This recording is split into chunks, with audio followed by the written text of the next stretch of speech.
We're getting our meeting started. It's certainly good to see Sit right here. each and every one of you here today. Thank you for your interest in your county, and we appreciate you being here today. I'll, Madam Clerk, if you'll make it known there, we've got two supervisors missing. One of them's going to be coming in. He'll be calling in, and we'll do a vote on that in just a moment after we get started. So we'll make sure that that's in the minutes. Our invocation today will be by Supervisor Carter and the Pledge of Allegiance by Supervisor Smith. Saul, stand, rise, please. Thank you, Mr. Chairman. Great to see everybody here today on this beautiful spring day. With that, let us pray. Lord, we thank you for spring and the renewal of life, the renewal of our faith. We ask for your guidance in all that we do today for the work of our county. We ask that you pray for the people in Ukraine and help them during this terrible situation. In his name we pray. Amen. Amen. Amen.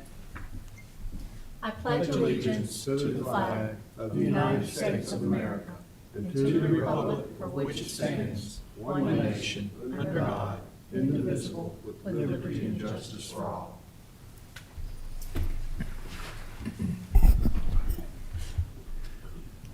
We have provisions in our board minutes that if a supervisor is absent for certain reasons, that they can call in and join in the meeting that way.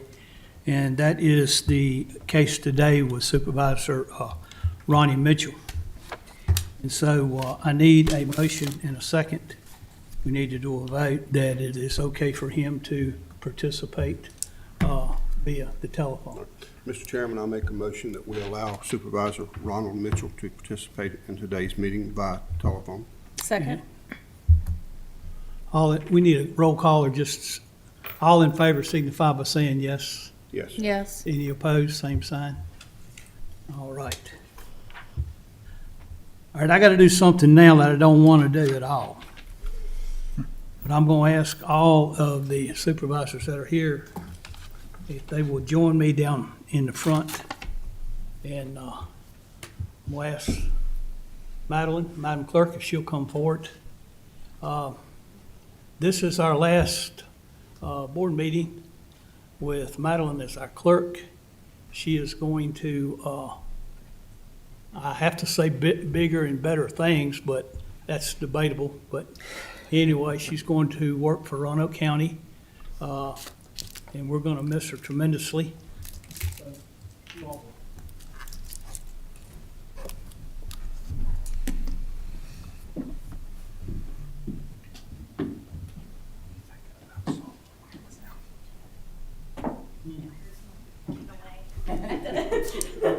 And it wasn't me. When you've done that enough, you knew what I was knew going the on. sound. This is a resolution of appreciation. Whereas Madeline L. Septic has served with distinction as the clerk of the Franklin County Board of Supervisors since November 2018. And whereas Ms. Septic was named Manager of Public Affairs for the county in 2021. And whereas Ms. Septic has unfailingly represented the county well in numerous settings and has worked timeless to expand her horizons in ways that have in turn helped her better serve our community. And whereas Ms. Selchek has done a tremendous job assisting the citizens of Franklin County, county staff, and board of supervisors in ways both big and small. Whereas Ms. Selchek has been an indispensable supporter, sounding board, and confidant for the members of the board. And whereas Ms. Selchek has earned a wonderful opportunity to continue her career progression as assistant to the Roanoke County Administrator.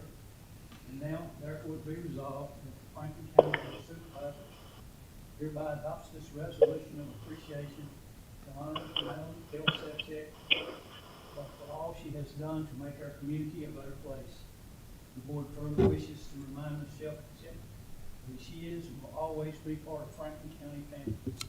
Each member of the board wishes Madeline nothing but success, happiness, and all of her future endeavors.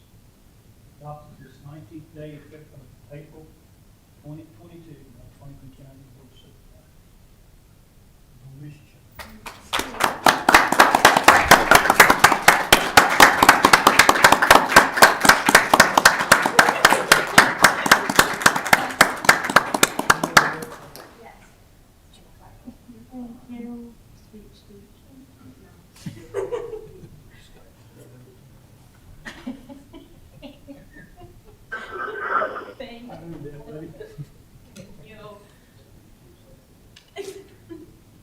You got a speech?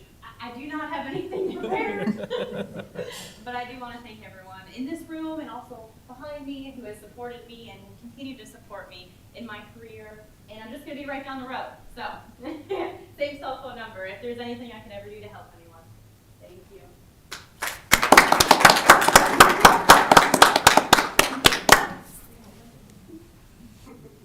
Thank you. Y'all ready? Jeez. I'll take another one too. Lisa?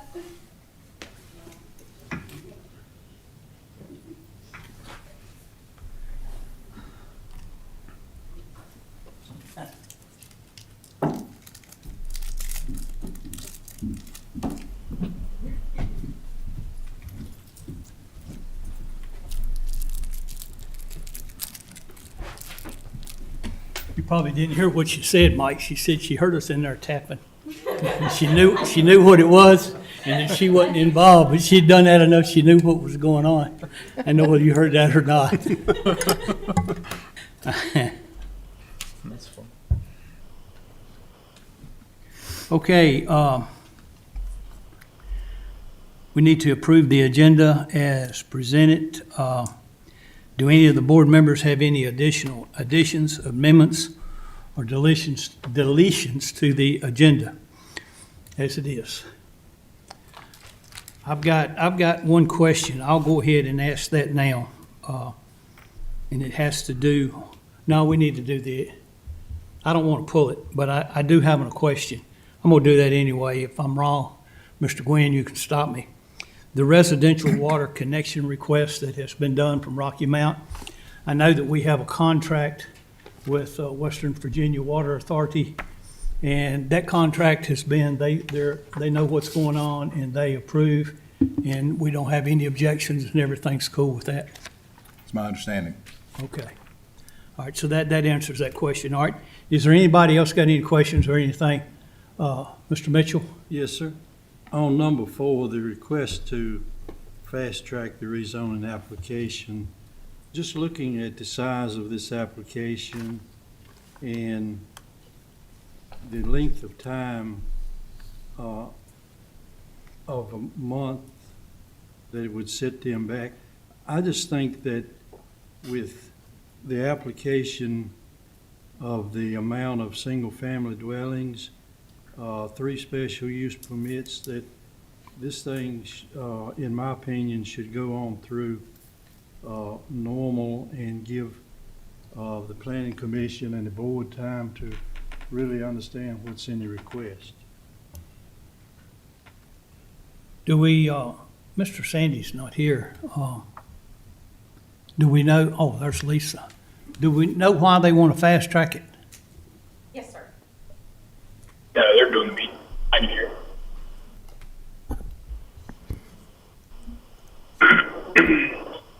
Go ahead. Do we know Okay, why they I'm want to sorry. fast track it? Yes, one of the reasons they want to fast track it is the need for housing. And they think the sooner they can get through the process of rezone of the original concept plan and the special use permits, that the quicker they can get a subdivision and site plan in our office to get approval to start being able to sell lots and construct. Plus, it would, that many homes that could be built, plus with the 5 possible guest house, then that would bring more economic work for contractors and subs for contractors to the area, is one reason why they would like it to be fast-tracked.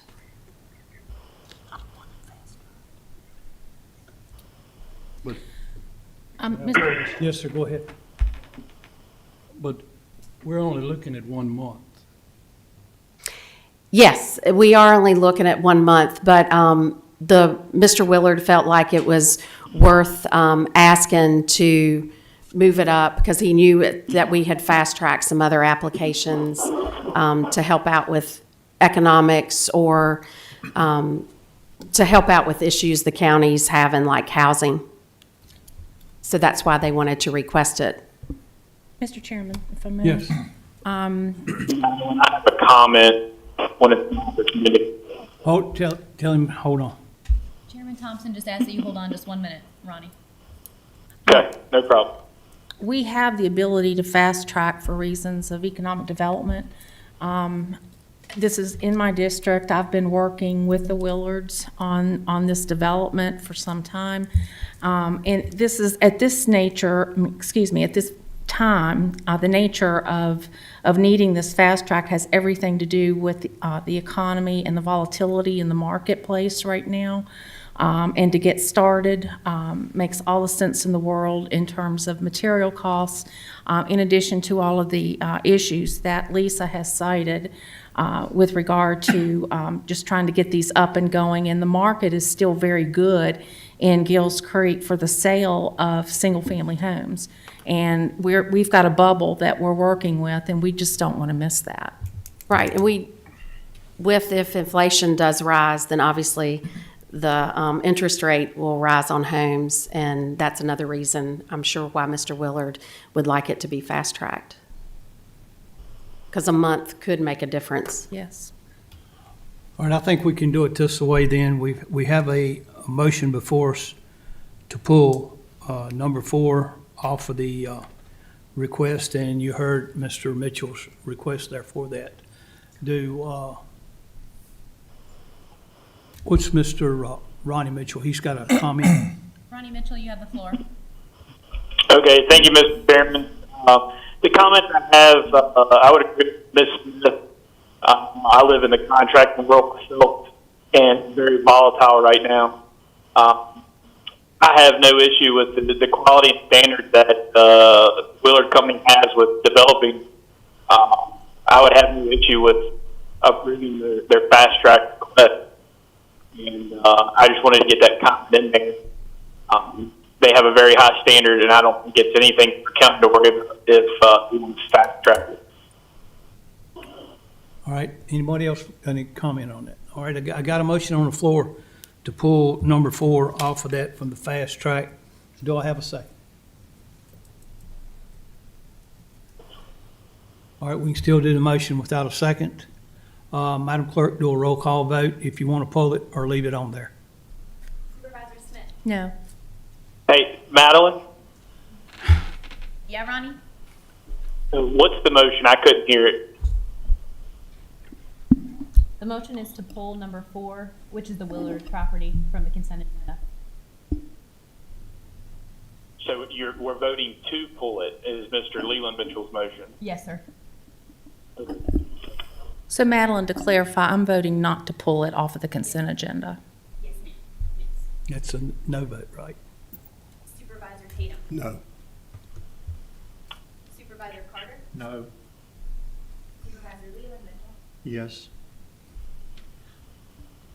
Supervisor Ronnie Mitchell? No, I do not want to pull it from the consent agenda. Chairman Thompson? No. All right, now, the consent agenda as it is stands, the annual Jake's event, Callaway Volunteer Rescue Squad, residential water connection request to fast track rezoning application. I need a motion. Mr. Chairman, I make a motion that we approve the consent agenda as presented. Second? All in favor signify by saying aye. Aye. Any opposed, same. Any opposed, same sign. All right, it passed. All right, Mr. Todd Daniels. How are you today, sir? Doing well, Mr. Chairman. Good. Good to be with you and the board. We've got a couple things on the agenda for us today. I'll do a brief regular update, and then we'll talk about the secondary 6-year plan. We are starting to get underway in our work this summer, as all of you likely saw when you drove in today. That's a latex overlay on Route 40 going west, obviously, out of town that is underway, that Boxley is performing for us. So just since it's right in your front door, latex is it's a thin overlay. It's not a pavement. It is a liquid type of material when we put it down, so you may get a complaint from someone driving by that we hear that it's the worst paving job they've ever seen before. And I bring that up because it's not a paving job. It is a latex overlay. It's a pavement preservation technique. We've done it on many, many routes, predominantly high volume, but the 220s, you'll see that on 220 eastbound around town this year and south, on the south end going northbound around Muddy Fork. So glad to see that's underway. Other activities that I wanted to highlight is Heatherwood Drive. I mentioned that last month. It actually started today, so we're working on that culvert replacement. Back on the 23rd of March, we had a little rain shower that affected all of us. Pretty hard rain in a really short period of time. And we had a couple roads that were affected that required us to have an emergency response. One of them was Route 716 Copperfield, which is off of Wirtz Road. And that's a dead-end road, no other outlet, so we had to act pretty quickly to get that pipe stabilized. It is stabilized and open, but there's still work to be done with some end walls and what have you. So that's underway. And I'll say also Altus Mill, 921, which is right outside of the town limits, off School Board Road. We had a lot of debris get impacted around a couple pipes, and those pipes are starting to fail. We got the debris removed, got it open, but we've got quite a bit of work to do there, and that'll be planned work to get those culverts replaced. That's another road that has no other outlet. So pretty serious situation when you have emergencies with a no outlet roadway. Luckily, nothing of significant status came out of it other than culvert repairs. Just a quick note of the 834 work between 670 Burnt Chimney Road and 616 Scruggs Road. We were doing some shoulder addition with some rumble strips for safety. That work is predominantly complete. I think there's a little cleanup that we've got to do, but that particular piece of that contract is complete, so that's good news. The roundabout is, of course, I've mentioned last month we've got bids, and we've got construction anticipated in late May, early June at the 678-34 location. And Timberline, same schedule. We're looking for anticipated construction in May, early June. And that is my update as far as maintenance. So I'm going to pause there and ask for any questions or comments. Anybody got any questions or comments? I think everybody's tickled to death. Thank you. Yes, sir. We're going to go over the 6-year plan here in the. So moving on, yeah, like your annual budget process, we are in our secondary 6-year plan revision time. Fortunately, this year we'll get to do something we hadn't done in a couple of years, and that's add a project, I believe. After all the projects in the plan are fully funded, and I'll say inflation is accounted for, best I can tell, we will have funds available to add, I believe, a project, possibly two, depending upon the size of the project, obviously. But that equates to a round number, $600,000. So we will be looking to the board to have a work session. We're going to provide you with some information through Ms. Cooper related to our unpaved roads across the county. Have a work session to seek a consensus from the board members on what I will likely ask for is at least 2 roads. And then as I program the 6-year plan and allocate dollars to it, if there's room for both, I'll add both. If it's not, you'll see the one, and that will come before you and have a public hearing. The executive summary says May. I'm gonna step aside and then let Ms. Cooper take over, but that may be a June public hearing, so she's gonna walk through that, I think. Thank you. Thanks, Todd. Yes, Todd and I have been talking, and I've been talking to county administration. Since I didn't know that Mr. Ronnie Mitchell was going to be on the phone, but since we were going to be down two board members in the secondary 6-year plan, it has been several years since you've been able to add a road or a project to it. We thought it would be beneficial to the board to have a work session in May. You would be getting information prior to that work session. There's a spreadsheet that VDOT puts together for us. It shows the different districts and the roads that you have in there that are unpaved. And you can look at and find out what the average day traffic count is on it, so you know how many roads average daily count to help you in making your decision of if there is a road in your district that you would like to see on this plan. Of course, if we're able to add one or maybe two roads, you'll have to come to consensus of who gets to add the road. You can start with roads already on the plan, like Timberline, or just recently, a couple of years ago, Webster Corner might be another possibility that has been on the plan before that's not completely constructed.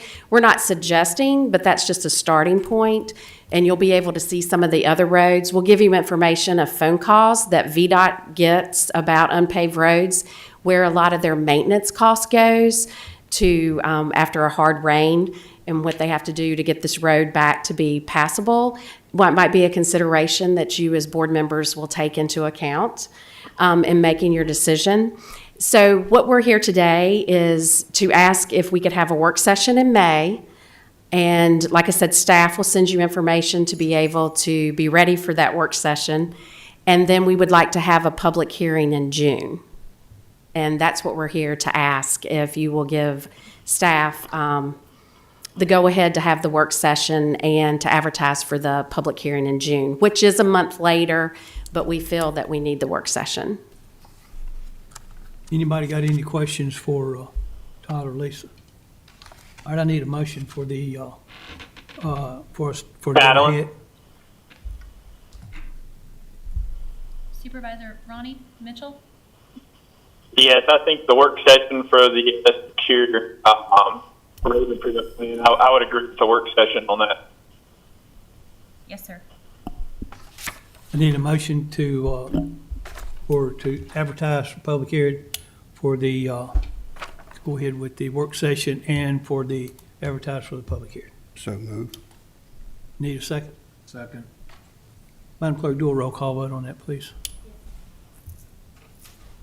Supervisor Tatum, Yes.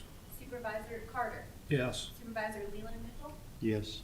Supervisor Smith, Yes. Supervisor Ronnie Mitchell? Yes.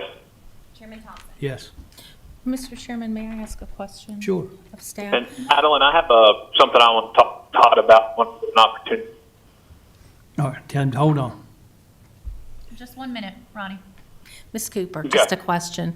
I understand that you'll be providing materials to us ahead of the work session.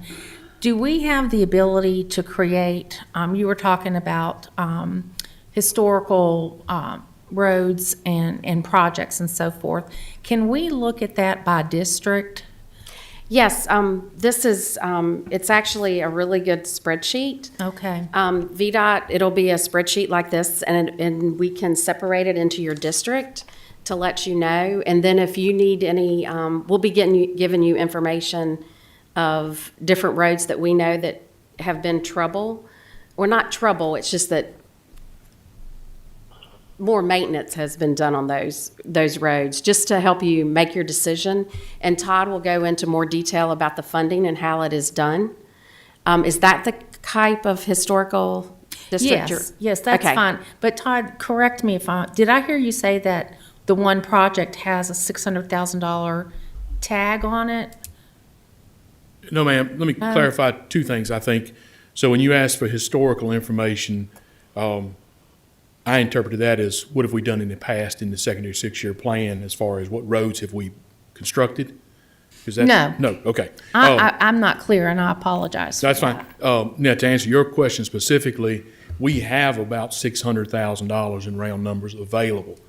So what happens is every county gets an allocation of two different funds, unpaved road funds and tele-fee, and I'll explain those two in just a second. As we work down the plan and out in years, we apply the funding. All the projects in the plan, currently adopted in the plan, are fully funded by FY '27. So we've got some remaining FY '27 monies and some FY '28 monies that were newly allocated that we can apply to a new project. Now, the project could be, there is no minimum dollar Okay. value.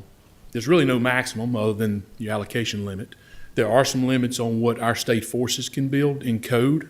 That's $700,000, but we can talk about that more in the work That's session, but I don't fine. want that to influence your decision. Okay, and just for clarification, Lisa, I want to make sure that you understood what I said, and I think you did.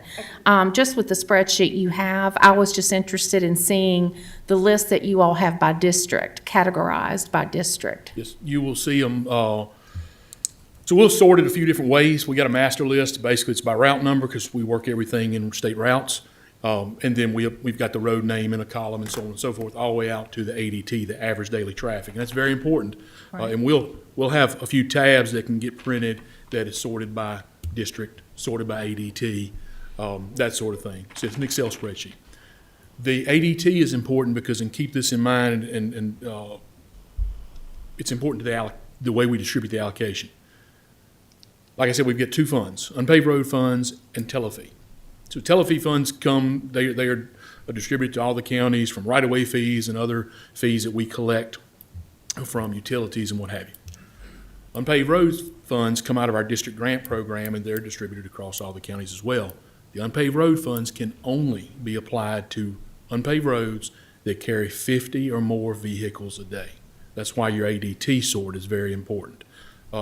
We've got several in the county. We've got several that are not. But that is critical in my mind, because we can only apply those unpaved road funds, and that is the higher dollar figure that we'll receive as unpaved road. Telefee is lower, a lower amount per year. Is there any sign that CTB we're going to be getting any increased funding in secondary roads? We actually got a little bit, I don't recall the exact amount, but in FY '23, '24, and '25, Franklin County, we got 35, that's a round number, maybe about 37,000 additional for '23. '24 and '25, we got about 40,000 additional. $40,000 is a lot of money. It's not a lot of money when you're building when you're building roads. So we did get additional monies, and the out years appear to be a little elevated. So the out years are all projections, because we don't know what's coming with the economy, but the Department of Taxation and others give us projections. Some of those out years, they went up a little bit. Telefee went down. It does every year for some reason, but some of the unpaved road funds went up a little, not Thank a you. lot. Ronnie Mitchell's got a comment or question.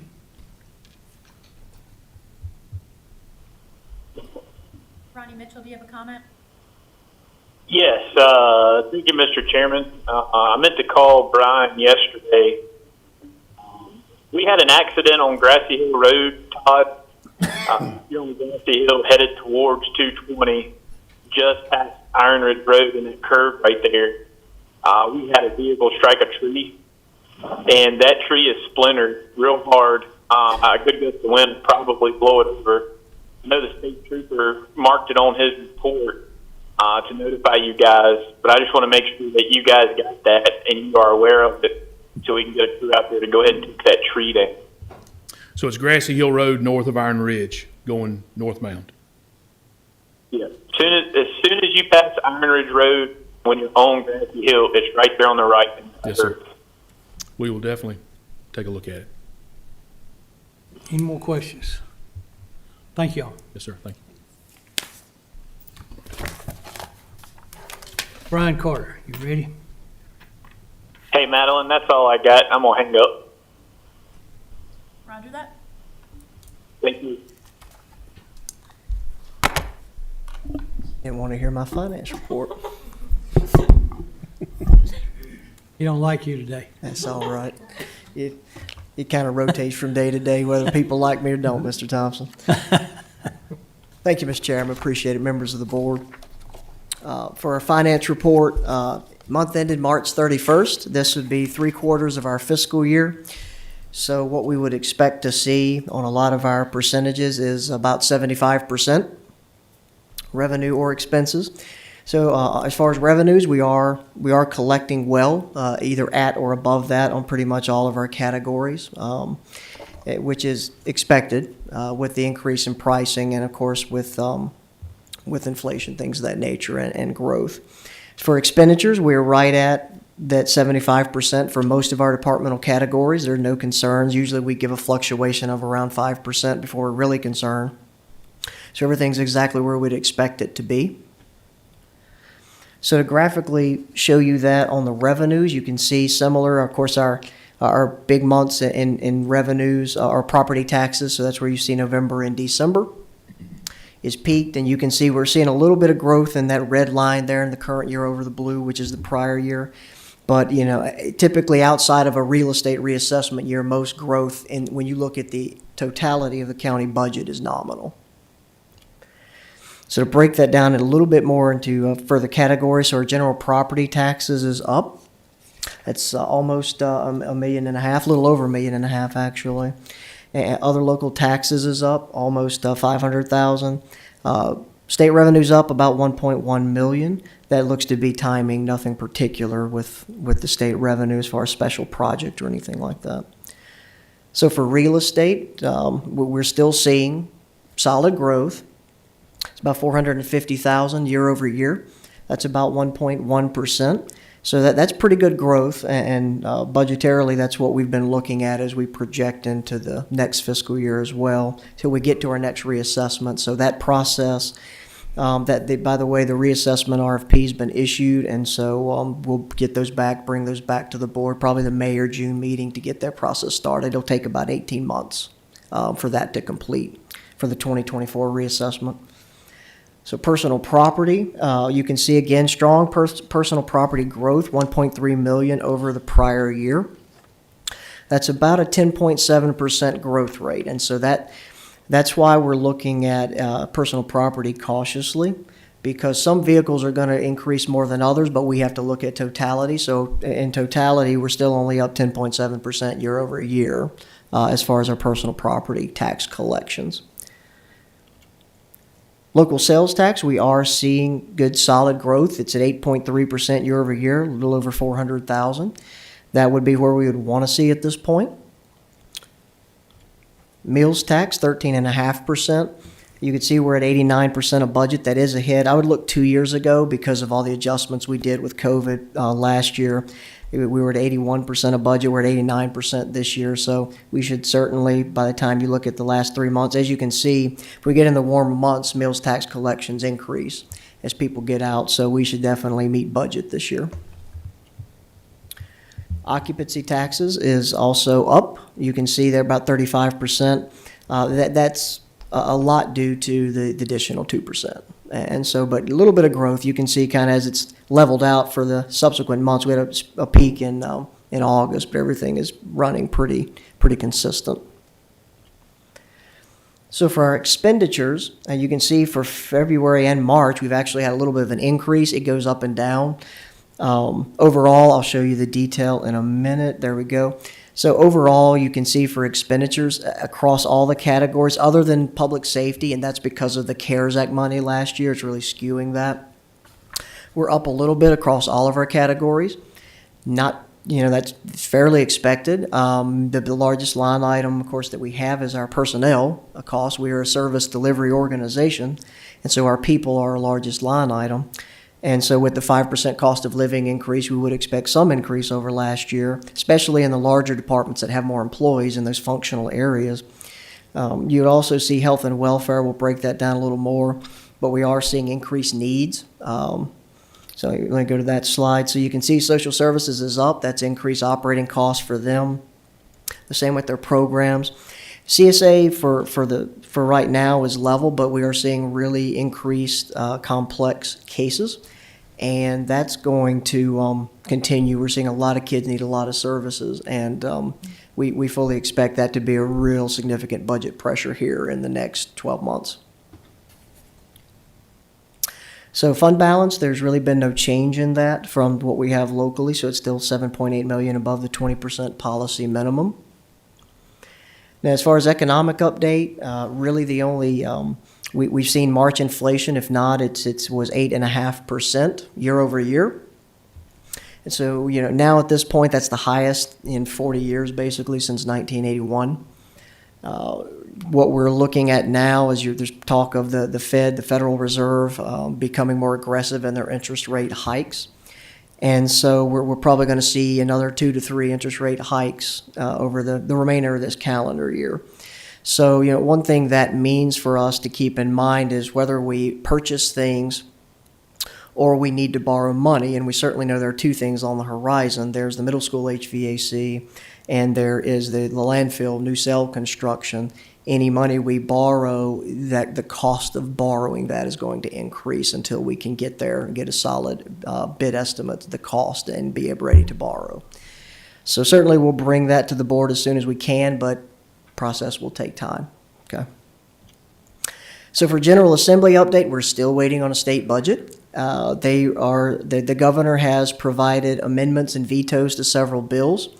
I don't think that set well with some in the General Assembly, apparently, and so they're scheduled to come back April 27th to deliberate again. Really have heard no word on how close they are to a consensus in passing a budget. Of course, this is significant for us and local governments in general, as far as what ultimately gets passed, mainly because of the grocery tax and how that allocation may or may not impact the county. But also the funding that is proposed for our constitutional offices, mainly our sheriff's office, compensation and other things.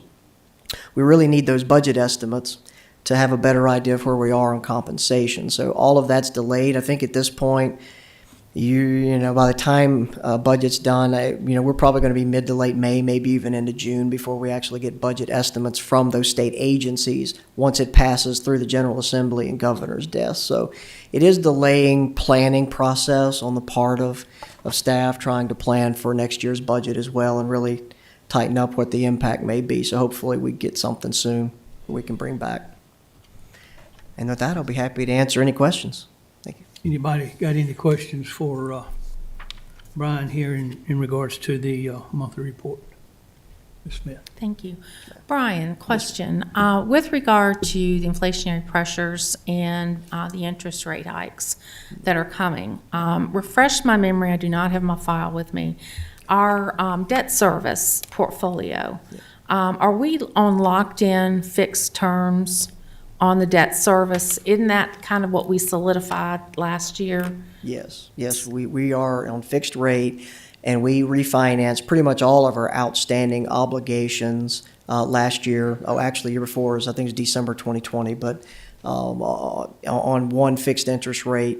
And I don't remember the rate, but it's a very solid rate. Now, the one thing that is still out there is a line of credit that we did 2-3 years ago. That was on a very good 2% interest rate through Atlantic Union Bank. That expires in 2024. And so once we have to get through that and permanently finance, now that would be impacted. But that was around $5.7 million, much less than the total of our other outstanding debt that was refinanced, probably in the $40 to $50 million range, if I remember. So at what interval do you project that Davenport would want to come back, given that there are projected interest rate increases 2 to 4 more times? When would you project that Davenport would want to refresh our financial portfolio in terms of the things that we're currently facing? I think Davenport, and they're certainly, and as their professional recommendation, they're recommending, of course, that we lock in the best rates we can as soon as possible. Right. So they would be willing to come back at any point. Our thought process was we really want to have a better idea of what the state budget's going to be as to how much money we may have for the middle school project and how much we may need to borrow, because right now what's being held up is, if I remember correctly, about $3 million possibly in state funding that the schools were going to allocate to the middle school project. Well, the competing budget proposals out of the General Assembly may impact that. And so we kind of thought maybe we want to have that number before Davenport comes back to get a better picture. But, what we're going to run into, Ms. Smith, is that, right now that project is going to be in design, and it could be the end of the calendar year before those designs are complete enough to have a decent construction estimate. So if we borrow before then to beat the interest rates, we're just taking a risk on coming back to borrow again, depending on what comes back. And so those are all the competing things. So certainly something we could get Davenport back sooner rather than later. But our thought as staff was maybe late summer, early fall to hopefully have a few more things solidified from the project side. Thank you very much. Yes, ma'am. Anyone else? Thank you, Brian. Yes, sir. Will you go on the American Rescue Plan Act, the ARPA report? At the end of this report, Board, we have to make take a vote on how we want to use these funds. So be mindful of that as he goes through with this. Yes, sir. So what we wanted to do, let me give you a little bit of history. I want to bring you up to speed. It really is just some new guidance that has come out. It's not something necessarily that we want to spring on you last minute. We've talked about these. So, at the last, the October 2021 meeting, the board allocated basically the $10.9 million in ARPA funds allocated to the county for broadband and water and sewer. And so at the time with the guidance, that was probably the best use of those funds. And really, from staff standpoint, the most long-term impactful use of those funds. Capital-related one-time funds makes sense. Well, what happened was the federal government, and really what I mean by that is the U.S. Treasury, issued what's called the final rule. And so basically that is the document that guides the proper use of these ARPA funds. And that was issued in January of 2022, January 6th. And so since then, everybody's been trying to figure out what's in it. There have been webinars from the U.S. Treasury. There have been follow-up. Well, one significant change in that rule that has become effective April 1st is that they allow localities $10 million up to, so since we exceed $10 million in our allocation, it's 10.9, we can use $10 million for the provision of government services. The cap on that previously was localities could do that up to the amount of revenue loss. Well, our calculated amount of revenue loss was $150,000, so it wasn't worth it. Well, now we get what's called a standard allowance, the exact language in the final rule of $10 million. In consultation with our auditors, while they can't necessarily recommend how the county spends its money, they are concerned as localities, our size especially, we do not have the capacity with staff in-house to really monitor some of these projects with federal subrecipient monitoring, Davis-Bacon Act reporting, all of the things that are going to come with that. So we have a heightened risk for non-compliance when we go through an audit, if we go through with the broadband and the water sewer as we have currently allocated it. So their recommendation is to use the standard allowance, which is now allowed for up to $10 million of provision of government services, and the specific wording that it allows is for the use of police, fire, and emergency or public safety services. I want to find that. And so what we're recommending is, if you remember, similar to the CARES Act money, we used the CARES Act money for public safety salaries, and then we took those unallocated dollars and put reserves in place for the COVID pandemic. So what we would kind of do here is really just say, let's use the $10 million for our sheriff's office, public safety, and maybe even 911 salaries. For ARPA money, use those savings for our broadband and our water and sewer, which gets us out of the onerous federal reporting requirements. So there's no new appropriation needed today. I want to understand, this is not new money. This isn't adding anything.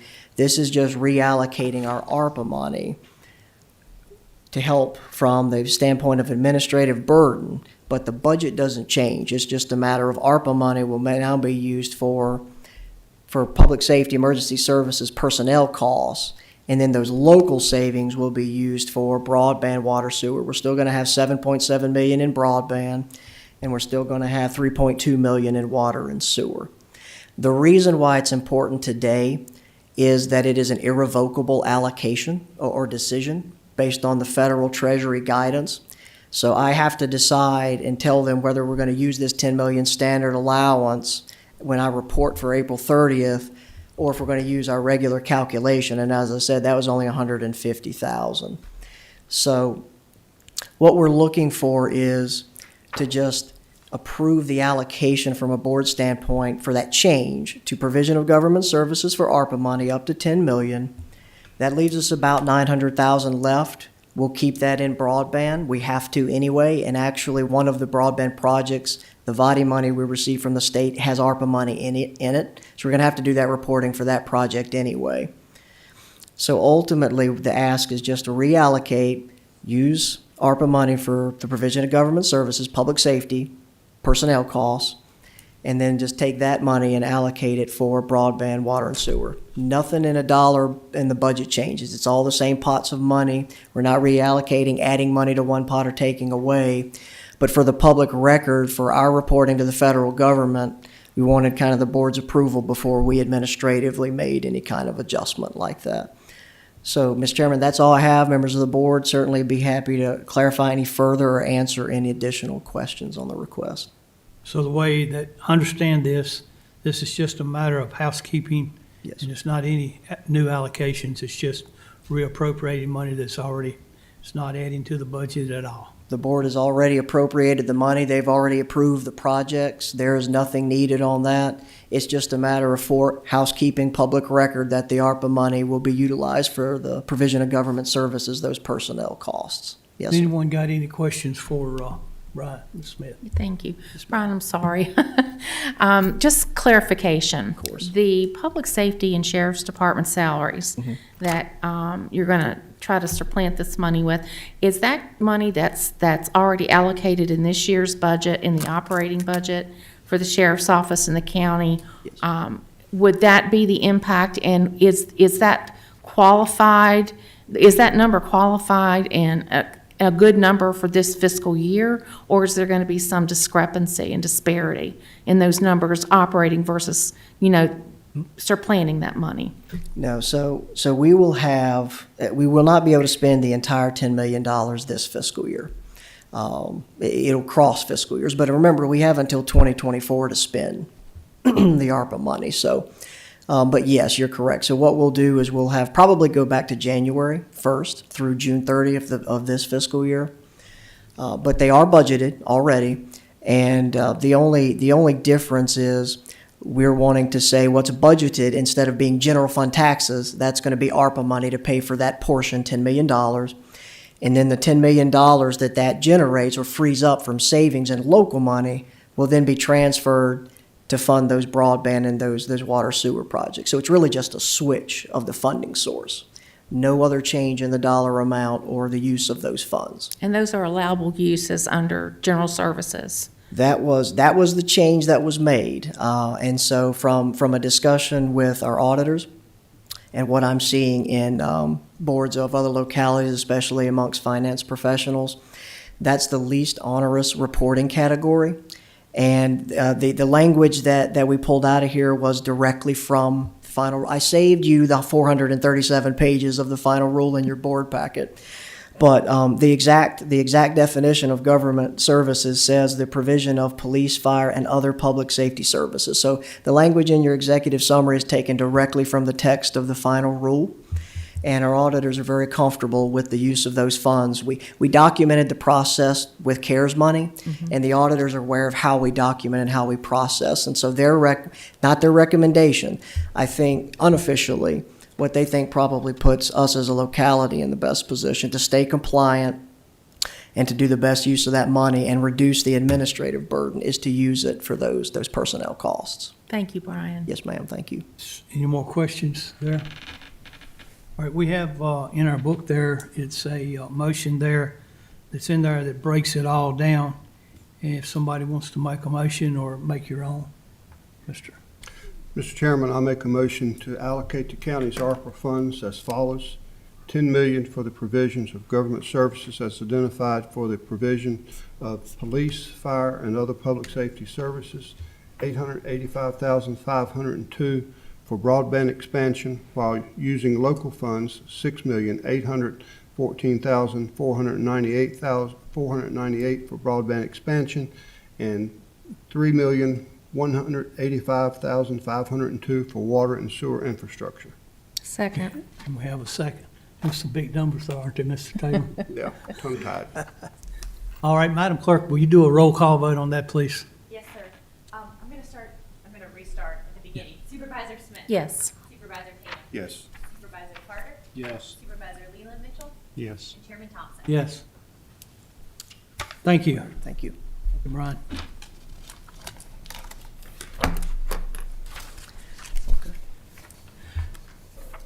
Stacy Witchell, Evergreen Solutions. Chris, will you want to do an introduction or make a statement here before she presents? Sure, Mr. Chairman, and Finance Director Brian Carter is here with us too, has been the lead staff contact on this project, but we welcome Stacy Witchell with us here today. Stacy's with Evergreen Solutions and arrived with us this morning and is here today. You may recall 2 months ago was our initial presentation from Evergreen Solution on the compensation and pay classification plan study that we entered into Evergreen with. I believe last fall, the board, of course, it was a priority of this board last year to really that we take a look to try to remain competitive both from a retention and a recruitment standpoint. And so Stacy's here today to present these findings. There will be a draft report that will be presented today. I guess Mr. Carter is handing that out today. And so in terms of board action, Mr. Chairman, at the conclusion of Ms. Witchell's presentation, excuse me, is to accept the report, draft report. But then if there's action, to also take a look at potentially approving new pay grade classifications. We're not necessarily asking the board today to approve an implementation strategy per se. We know we're still waiting on the General Assembly to finalize its budget. And so there could be some additional revenue, there could be some less revenue that may, depending on the deliberations in the General Assembly. And so that will likely come at your more likely at your June meeting. But today, in terms of giving staff time to move forward in terms of the new pay grade classifications based on that objective criteria, that those scales will be presented to you today, and Ms. Witchell's here to present that to the board today, Mr. Chairman. So that being said, unless Mr. Carter has any additions on that, certainly I think he could clarify more than I could. But Ms. Witchell is glad. We are glad to have you here with us today. All right, thank you. All right, thank you, everybody. Thank you for having me here, Mr. Chairman, board members. I'm happy to be here to present to you this overview of the class and comp study that we did conduct for the county. And we'll go through, this is a... Ma'am, will you talk into the mic, please? Thank you. Yes, yeah. I'll try not to wander around too much. Thank you. So this is an overview. This we'll touch on the study goals, kind of remind you of how we got here, the phases of the project, and then, of course, those recommendations. Your study goals, the county really wanted to make sure that you had a pay and compensation plan that was competitive, that fit the needs of your employees, that addressed any internal compression inequities that you might have. You were competitive with your market peers. You had a pay plan moving forward that's flexible, it fits your needs, and it's sustainable also. So that was our ultimate goals for this project.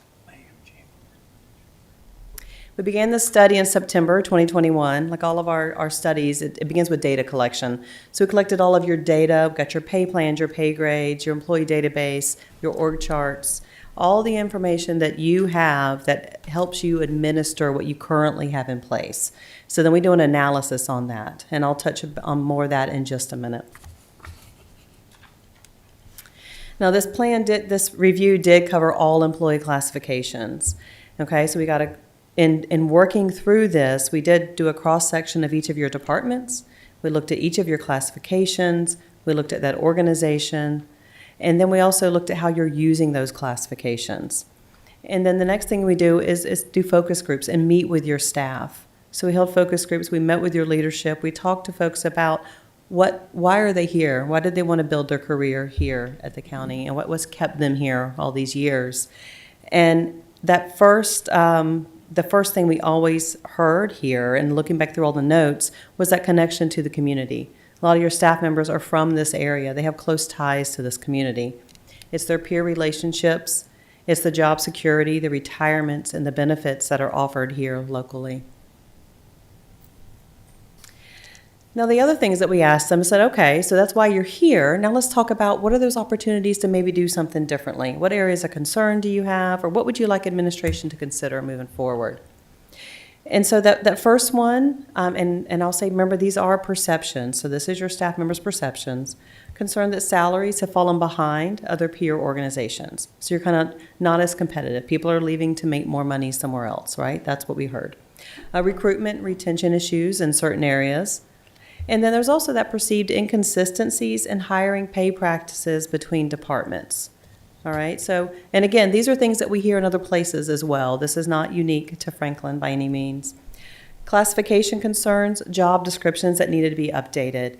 Like all of us, you know, I had 24 years with the state of Florida before I went private, and I can tell you my job descriptions would get dated because it was hard to keep up with keeping them current, right? And so same thing, job descriptions just need to be updated to reflect what those classifications are doing now. And then review common titles to ensure that they were being used consistently across all your departments. Now, going back to that assessment of current conditions, and keep in mind, this is based off of the data that we collected back in September. So it was that snapshot in time. So you had, I believe it's actually 40, I think I have a typo in there, pay grades that you're currently using. You have an open range system. Everybody's managed under one pay grade system right now, okay? You had 515 employees at that time. Most of your ranges were around 60%. You had some that were less. And your grade progression varied. It couldn't really calculate from one grade to the next because you have those different classifications kind of intermingled. So you can't really kind of look to see, do you have a consistency there or not?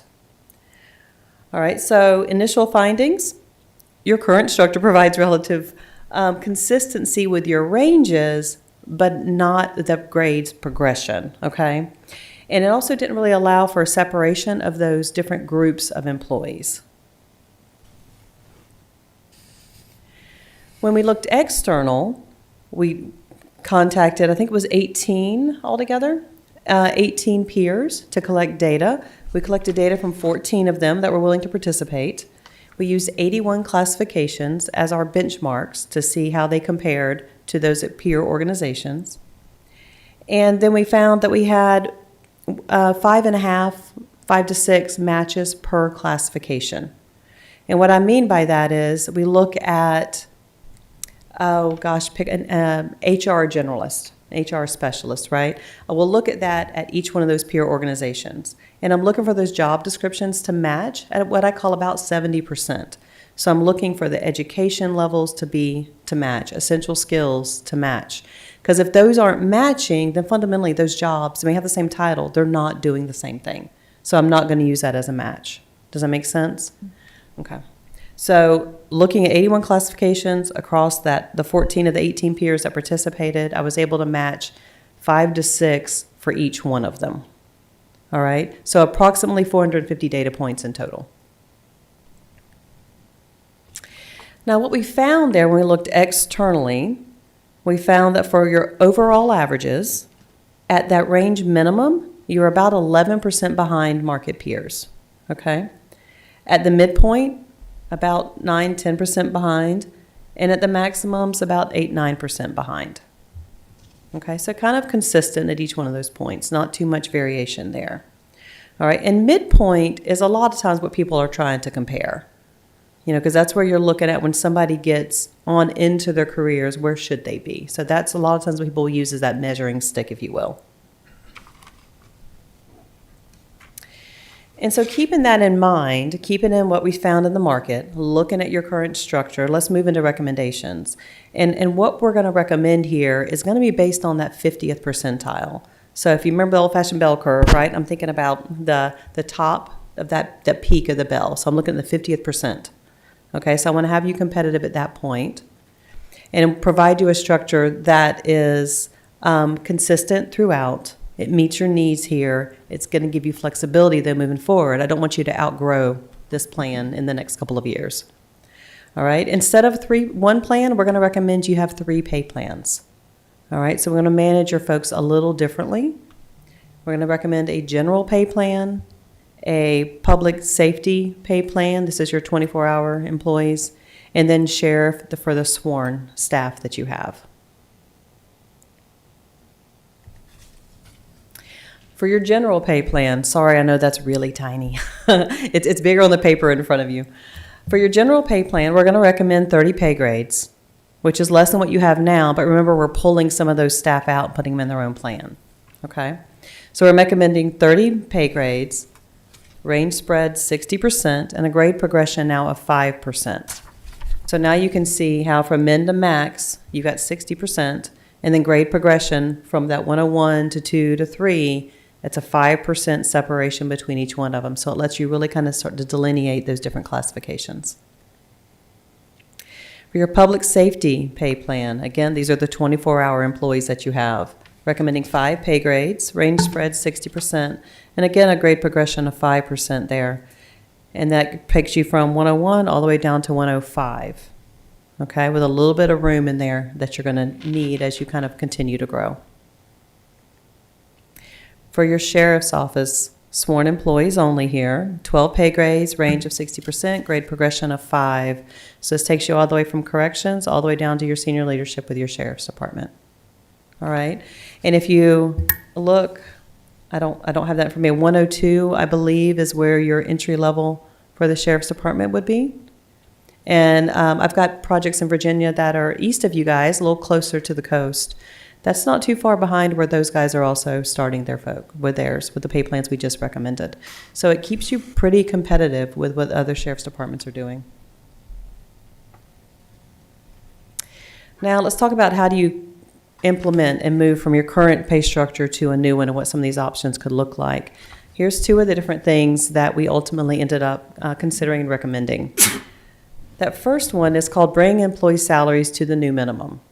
So what that means is when you crosswalk staff from your current pay grades over to that new one, we're looking at what they currently make and that new minimum. So if they're already making that above that minimum, then there's no adjustment. If they're making below, then we would bring them forward to make sure that they are at that new minimum, okay? And then the other one is a 30-year tenure parity with some sideboards on it. So let me explain 30-year tenure hire parity first. 30-year hire parity looks at that employee's hire date, and then it looks across a 30-year career trajectory, looks at what they're currently making and lines it up. So it's a linear regression model, okay? So that's what it would do. 30 years, what are they making, crosswalk them over, and then match up their salaries, all right? But we want to put sideboards on it. So it's going to ensure that nobody is making over that 90th percent of that new pay grade, so you don't have anybody topped out already. And then we've also capping it at a 20% maximum increase. So there's no one that would receive more than a 20% adjustment. Okay? So here's the recommendations then. For that top plan, that's your general plan. Okay? So what you see there is your total annual implementation cost would be $903,000. 213 employees would receive some level of adjustment. Average salary adjustment is just over $4,000, and then about a 12%. Keep in mind that's an average. That is not everybody in that grouping gets a 12% raise. Some would get much less, some would get a little bit more, but remember everybody's capped, so nobody's over that 20% mark. Your public safety plan, again, that's their 24-hour folks. That's same thing. You've got 45 staff members affected, about a $248,000 cost. About, again, 12.5% adjustment on average. Sheriff pay plan, then 90 employees, $671,000, and about a 17% adjustment. Then to bring all those numbers together for you, for a total, it'd be 1.8, 348 staff members receiving an adjustment, $5,000 on average, 13.7%. And again, let me just remind everybody that that's not everybody gets a 13% adjustment. That is a true average, okay? And then if you look at a total cost, if you look at the cost of associated benefits, just for that 1.8, your total would be almost 2.2. And that includes your benefit cost.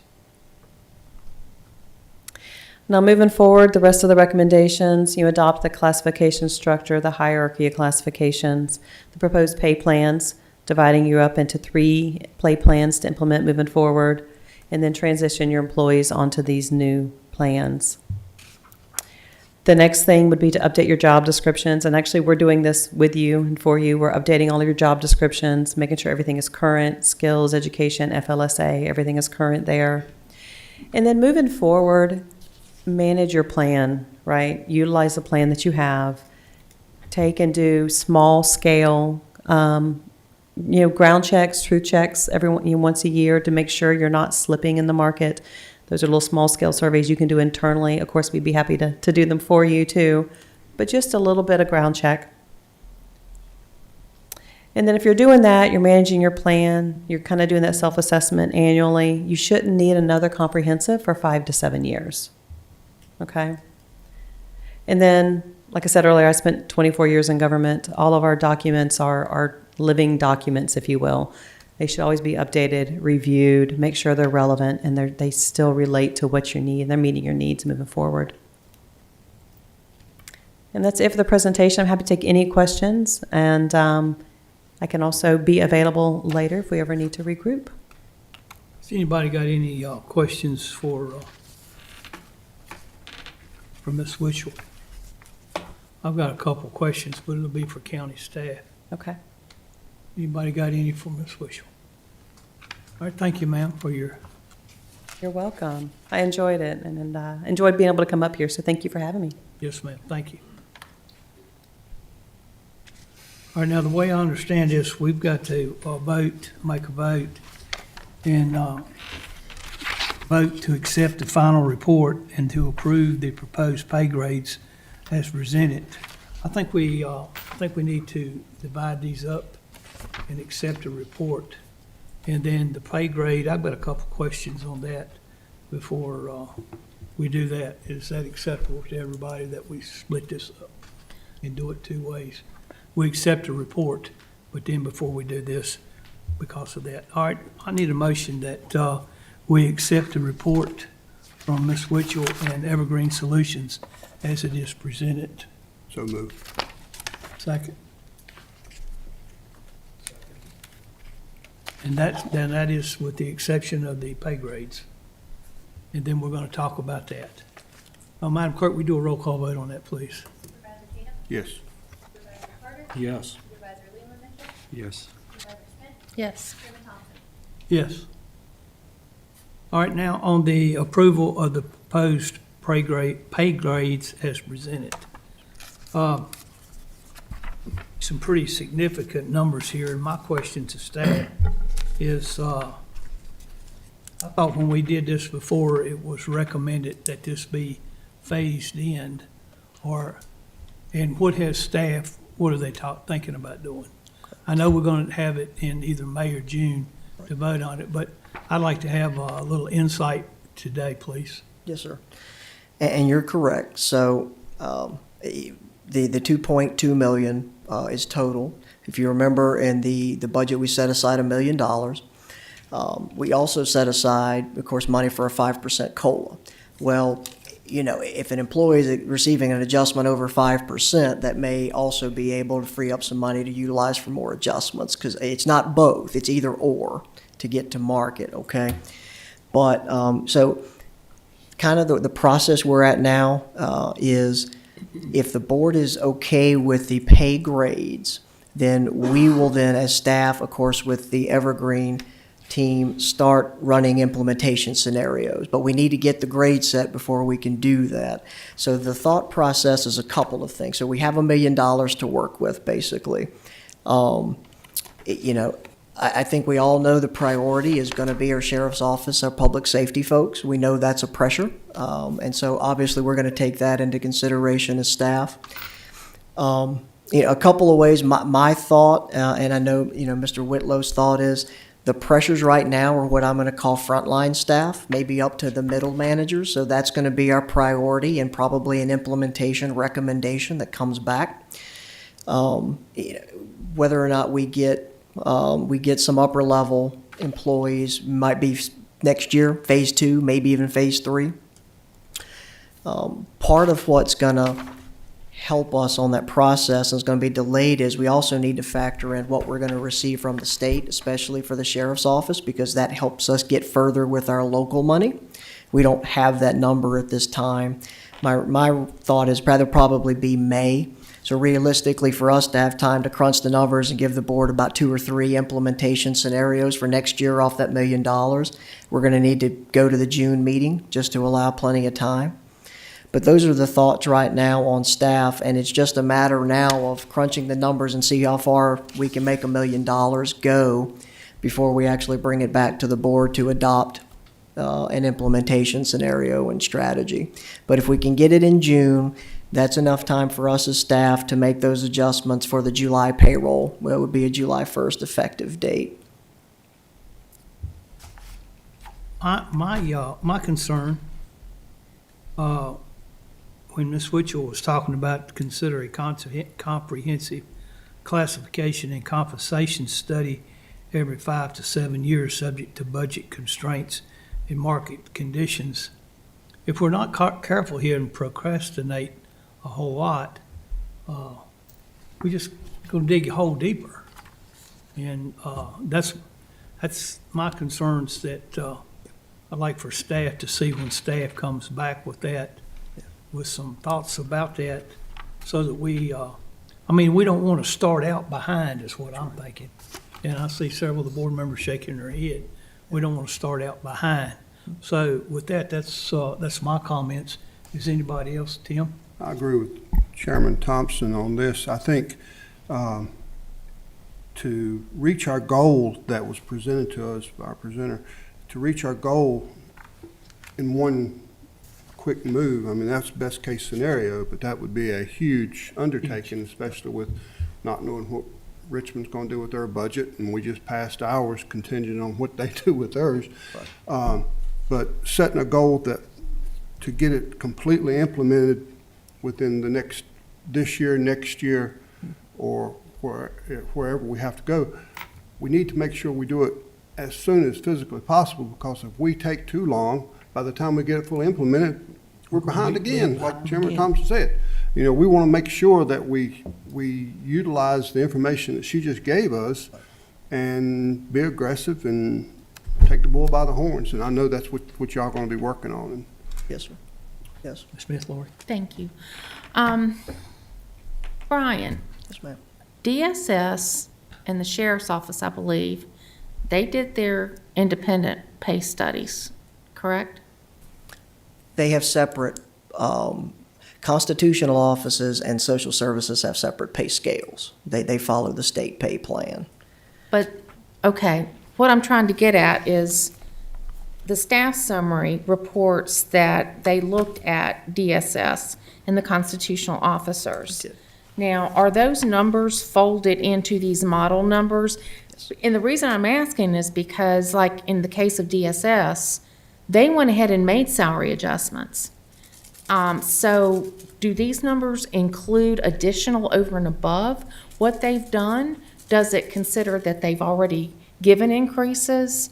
And so what is the alignment with DSS and the constitutionals? So it's a very important point. I'm glad you asked that because I didn't make it in previous comments. And so the direction from the board, of course, was to include everybody in this study. And so we did that.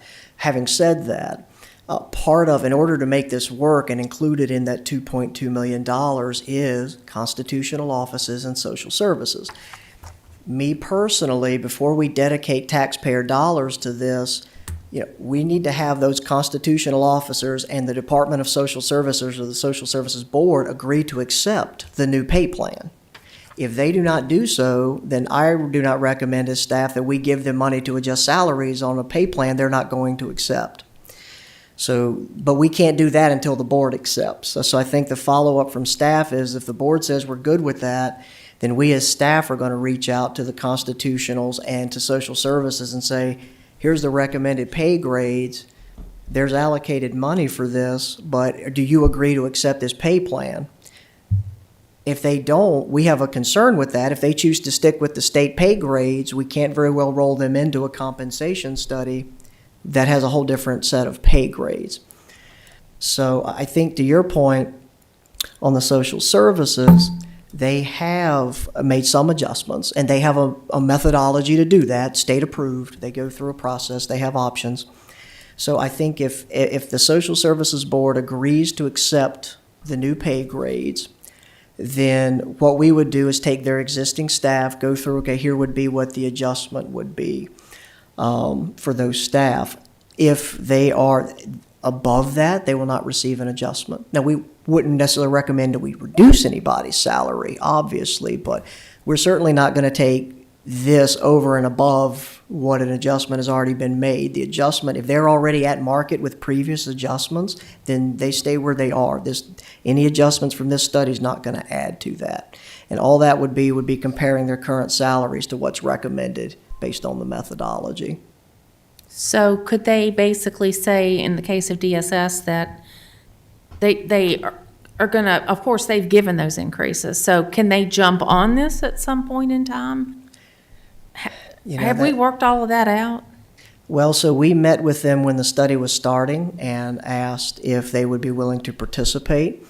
We met with the chair and vice chair of the board, and so, the vice chair at the time, and then the personnel compensation board member.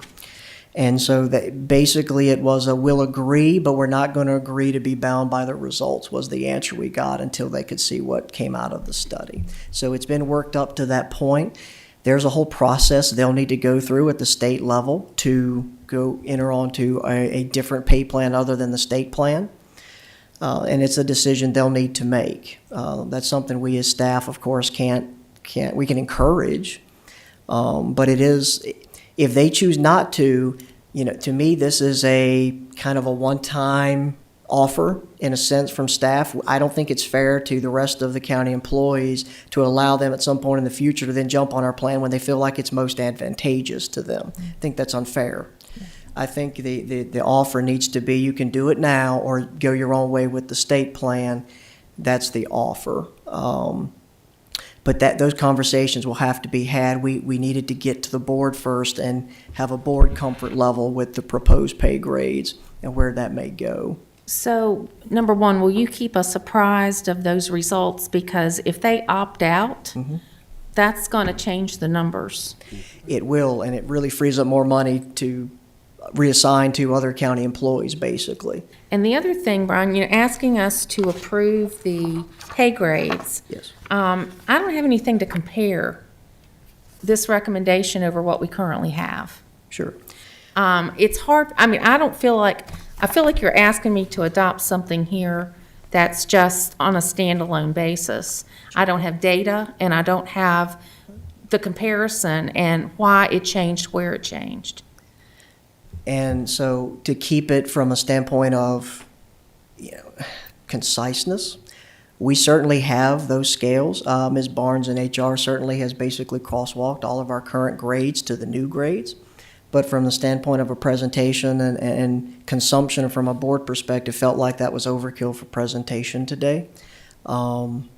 We can certainly do that. I think part of why we contracted with Evergreen is that we internally are not experts on that, and so we lend to their professional expertise. So we tried to limit it from a standpoint of a conversation. All pay grades are moving to an increase, regardless of which one you look at, and so we can provide as much or as little information as the board would like, certainly. Do these pay grades, how consistent are they with what we have now? Most I mean, are. I know the numbers are different, Yeah. but the categories and the way, the way it was designed. There are some variations. For the most part, it really just one grade equates to a similar grade. But there were, in the new plan, there were instances where jobs, for either the work they were doing based on the job description or just where the market is today, they necessitated being moved up or down into a different grade. And that's part of the work that Evergreen did, is they compared and did all of that internal and external analysis and equity. As far as a list on that, we would have to go job by job on to 350. But Mr. Thompson, you're correct. For the most part, they are consistent. It's just this grade now means this in the new system. But there are a handful of jobs that did move up or down based on market conditions that came back from the survey and our peers. So we're going to have, is it possible that we'll have some employees that are not going to be in an advantageous position because of what's being redone here? I mean, would they be lower to a lower pay level with a lower expectation of top-out pay? I don't think there was any employee that would go to a lower pay grade. I can't say that for sure without looking, but if I remember from all the detail, it's a massive, massive spreadsheet. All of the employees will go up. Now, not everybody will receive an adjustment. Some are at market based on their years of experience. But no, there's no employee that will be dropped to a lower pay grade nor be capped and be harmed in any way by this adjustment, no. That's just some of the kind of detail, Brian, I feel like we don't have, Well, we have to be careful with personnel data. Understand and so that. there's also that consideration. And what we don't want to have, what we're looking at is a plan in total, not particular positions, because I'm not qualified to get in the weeds, and so I couldn't recommend to this board what to look at and what not to. So we just left it the upper level for Evergreen to recommend for us. And that implementation is what's going to come back to the board for consideration. I think that's really going to be where the money's appropriated and allocated. This step more was just the process of, and conceptually, are you okay with where we're at and where we're headed with these? Especially with the 3 pay plans now instead of 1 and things.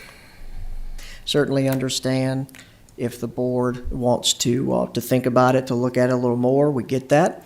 We will continue moving on with calculations on the existing, what's proposed today, short of additional feedback, just so we can stay on task for probably a June scenario costing with the board.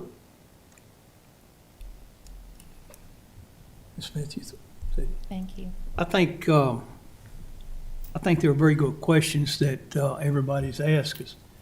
Has anybody down this way got anything? I'll Mike, just go make ahead. a comment, Mr. Chairman. I think it's very complicated. I think, and this is just me personally, 5% across the board strikes me as being maybe too uniform for every single job. I don't know. I assume staff is going to have a lot of input onto who gets what and that sort of thing. That's just kind of where I'm at. And Ms. Smith asked the question about DSS, which you answered, and I was curious about that. Yeah, that's and so that you're talking about the 5% between pay grades, just the growth. So that, for the most part, is a reason why a job may have moved to a different grade. So for consistency standpoint, I'm going to give you an example, and it may or may not be true, but let's just say a building maintenance technician, all right? Let's say the equivalent job, in order to get them, because of that, and if we wanted to move them up a grade, well, in market, if they needed to go beyond 5%, maybe we moved them up 2 grades instead of 1 to get them into the market range. But for consistency, the problem with what we were finding, and some of that we were hearing from employees that our pay scale was inequitable, is because there were differences between ranges. And it was difficult to justify why one position jumped a pay grade and got a higher percentage increase than something on a different level. So the 5% keeps it consistent. Where we would fix your concern is that that job would then just go to the next grade up, and they would still be within market. But we still have the consistency of 5%. And that's part of the Evergreen process of taking our job descriptions, getting all the FLSA right, matching up the minimum requirements, the experience, education levels, all those things, and making sure that they're graded appropriately. So you will have some movement because of that reason, Mr. Carter. Yes, sir. Anyone else? I think Evergreen has done a good job with this, and I think this board is on, or is in agreement that we all needed to see a change. And this is the solution that Evergreen has presented to us. And with that being in mind, I think that's appropriate for the question that we accept this pay grade as it is. But I also liked what you said a while ago and what Ms. Smith said. I think it's a one-shot deal. If they don't want to participate, then if they get behind and it doesn't work, because the sitting board today, I think everyone, I know we've had numerous discussions, and everyone is on board of trying to get our county in line with everybody else, and we want to do that. Now, with that begs another question for me, is where is staff at on updating the job descriptions? So we historically have updated a job description as turnover has occurred and we've had to hire for a new job. So we've had some of them updated. All of those have been turned over to Evergreen. So most of the actual job description has been updated. The work that will occur is probably just a little cleanup and then a classification from an FLSA standpoint. And what I mean by that is whether a job is exempt or non-exempt, and that depends on how overtime rules work and things of that nature, salary and comp time and such. So all of that they'll work on.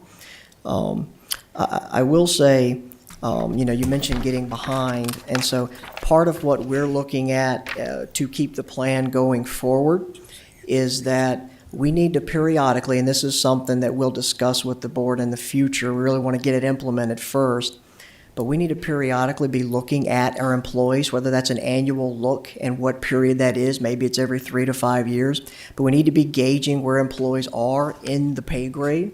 And if they're not where they should be based on experience level, tenure, service, then maybe we make an adjustment. So what you may end up having in the future is two pots of money. You have a general across the board cost of living increase, and then you have some targeted market adjustment increases for those employees who have fallen behind in the pay grade, so we can keep our staff up based on market and keep compression fixed.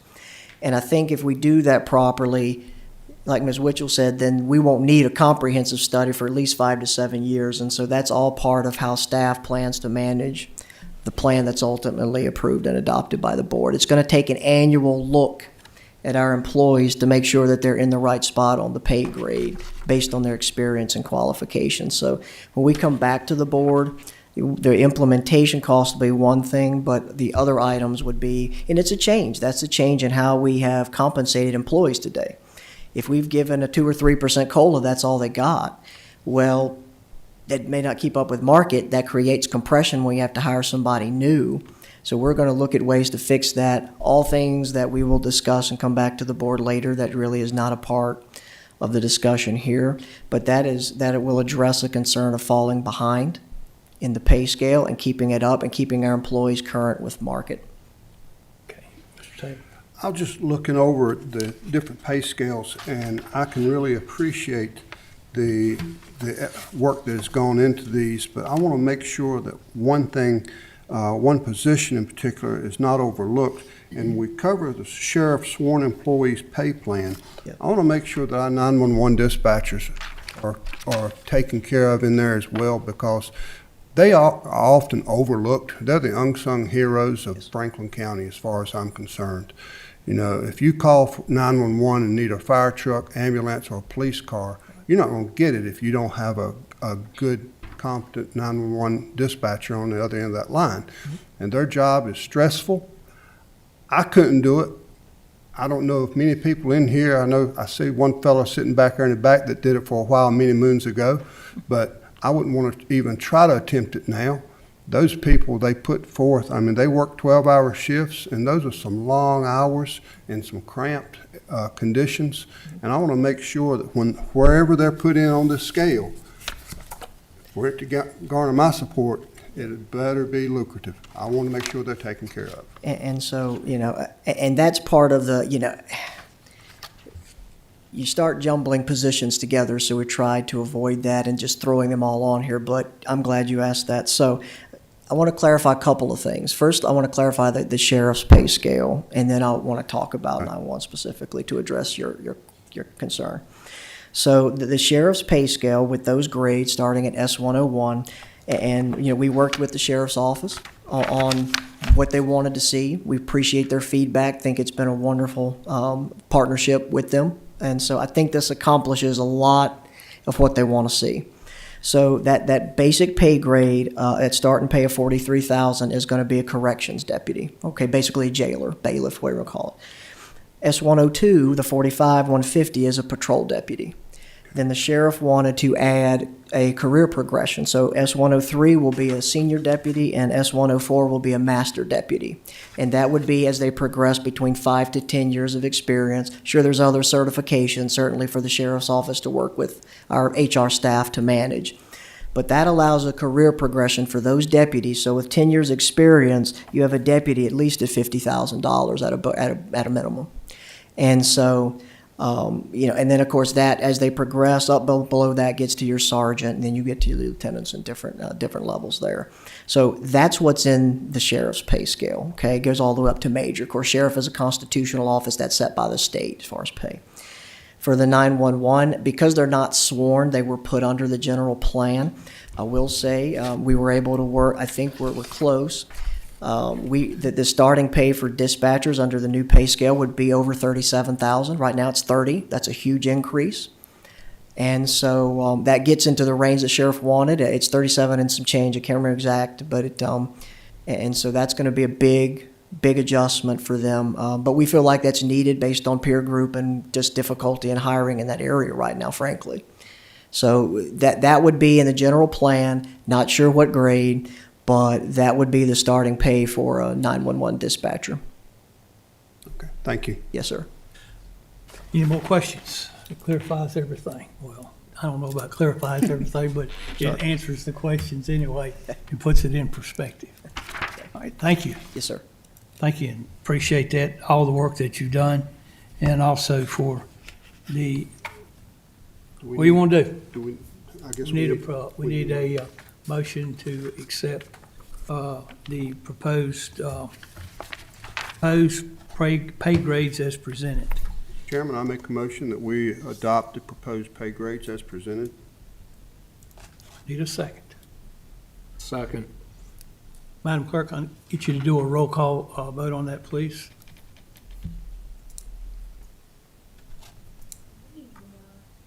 Supervisor Tatum, Yes. Supervisor Carter, Yes. Supervisor Lee Mitchell, Yes. Supervisor Smith. Yes. Yes. Gives you something to go for. You've been getting a lot of work in the last couple meetings we had. You got enough, or you want some more? We'll probably get you some more here pretty quick. Let's take a break.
Pat came up, Pat Barnes, Human Resources, and said that everybody had moved up in the pay grade. She wanted to tell that. I tried to get her to do a talk, and she's gone. But she said everybody, to emphasize what Brian had said, that every pay grade had moved up some. So, all right, we'll get back into it.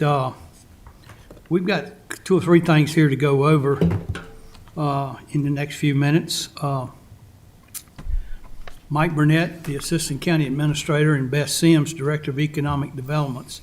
They're going to talk about, we've got some guests with us today, and it's good to have them with us. And they're going to talk in just a minute and tell us where we're at in their particular categories.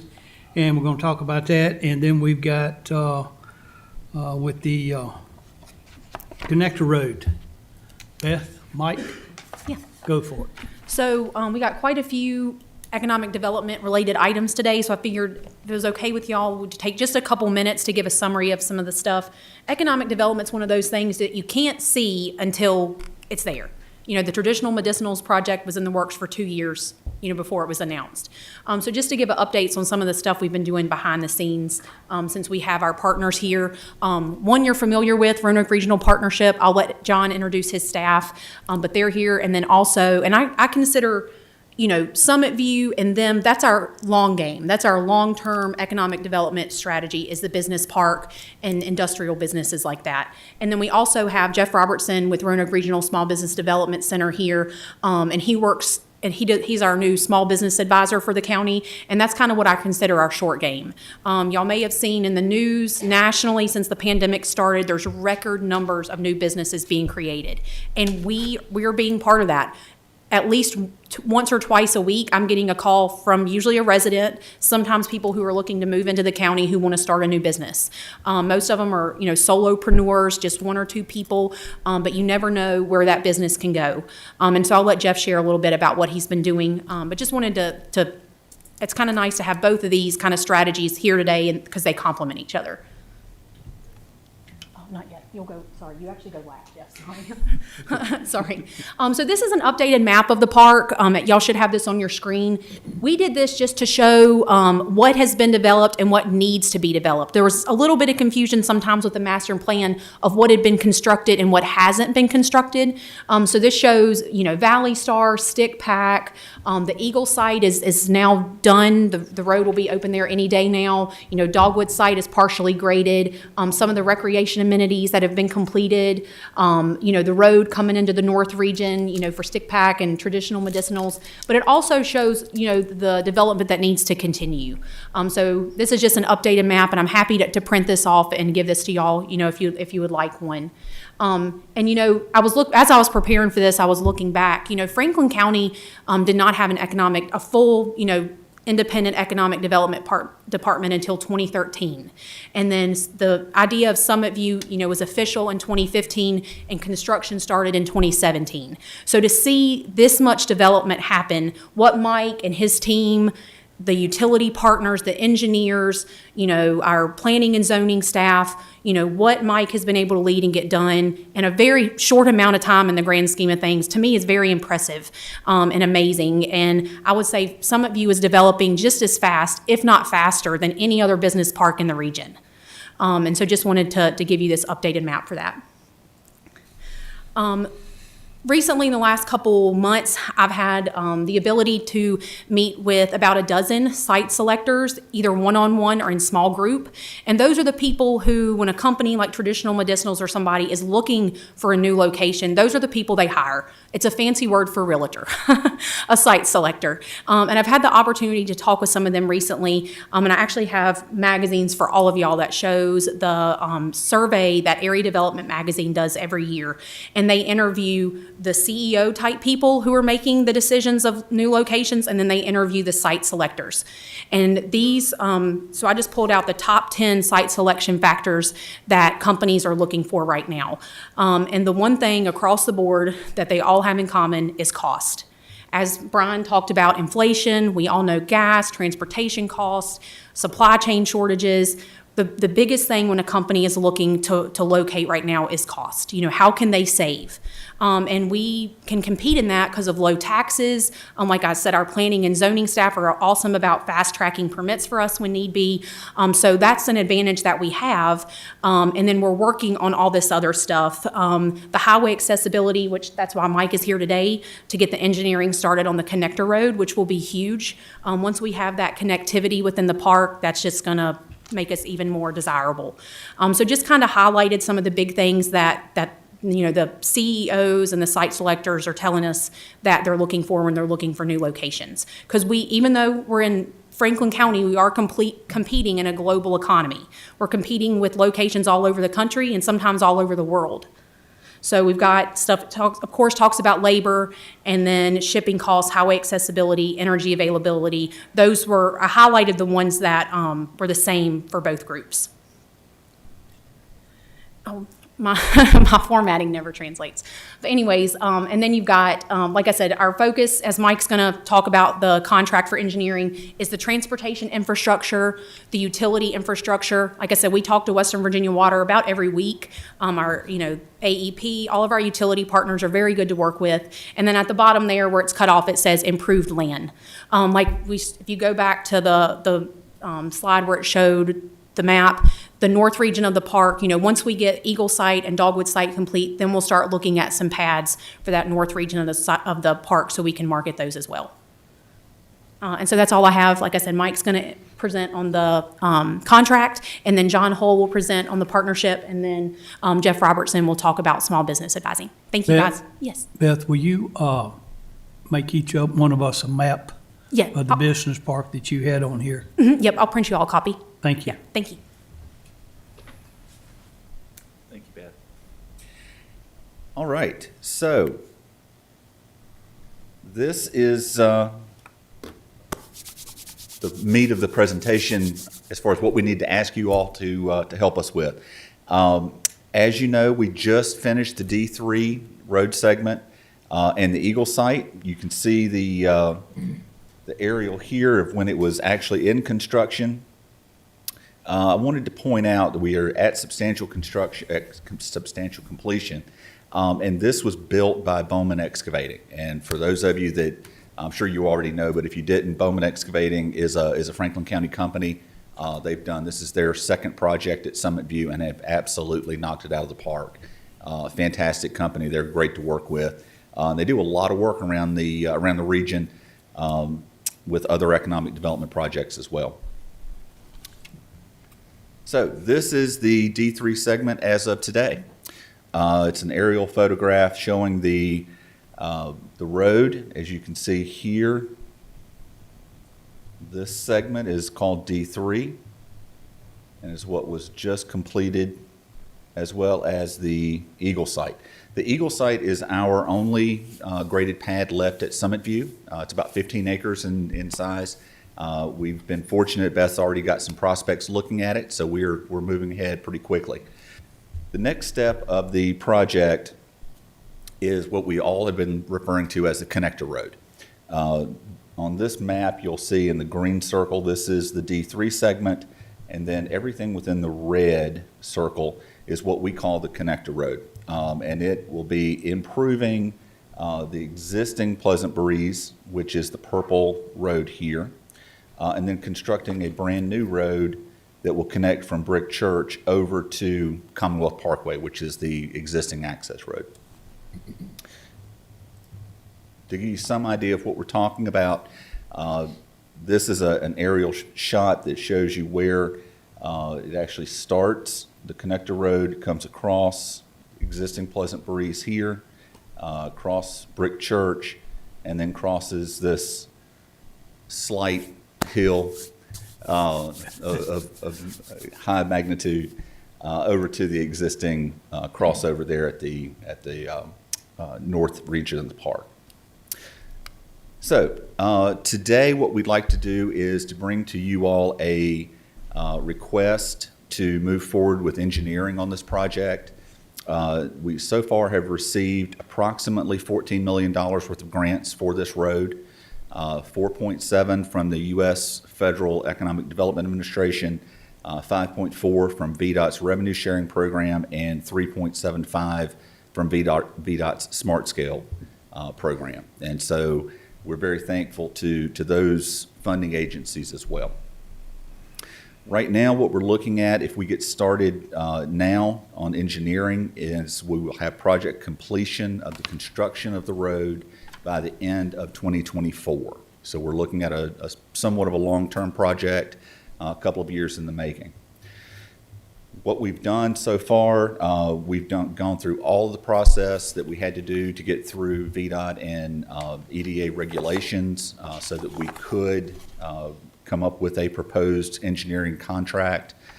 We have sent out for proposals. We've interviewed engineers.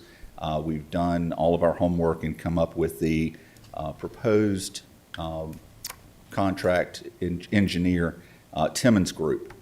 And what we're looking at is a cost of up to $826,681.25 for this engineering contract.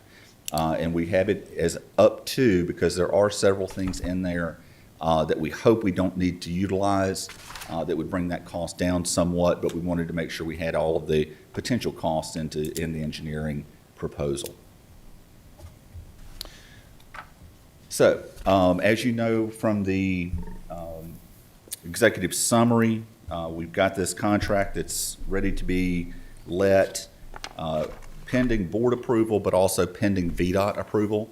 So it's very important that if the board decides to go ahead with this today, that we do it contingent upon VDOT acceptance of the contract, so we make sure that we keep up with all the legal aspects that we have to.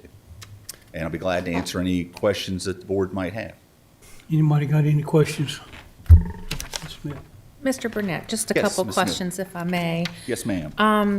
Why did we open bids 7 months ago or so ago, and it's taken this long to begin this process? That's a great question.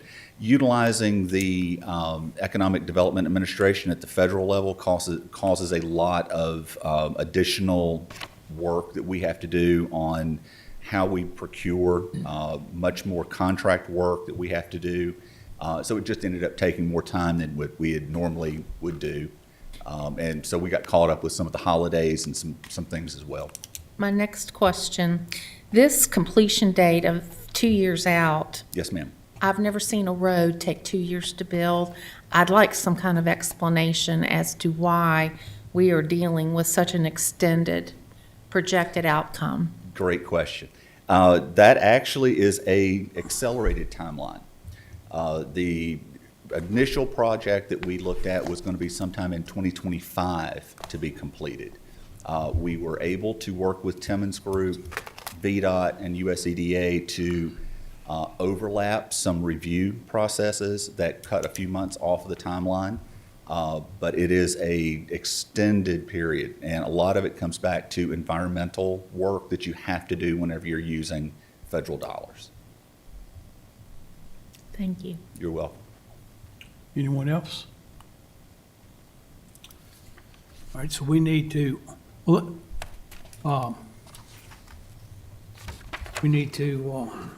have a motion and go with that, but let me, Mr. Daniels, you got anything you want to add to this, since it involves the road? I know it said VDOT approval and things of that nature. I'm not meaning to put you on the spot, but you got anything to add to that? I don't have anything to add unless there's any questions for me. Anybody got any questions for Todd in regards to that?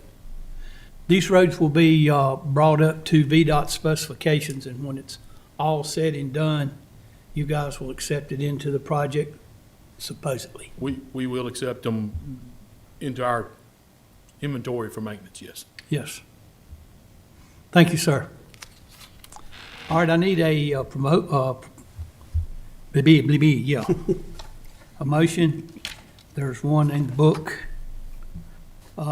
Yes, and Mr. Chairman, if you all utilize that motion, I did not add in the contingent upon VDOT approval at the end of that, so if that would be the pleasure of the board. This is what's on here. Yes. It's on appointment 9 in the book.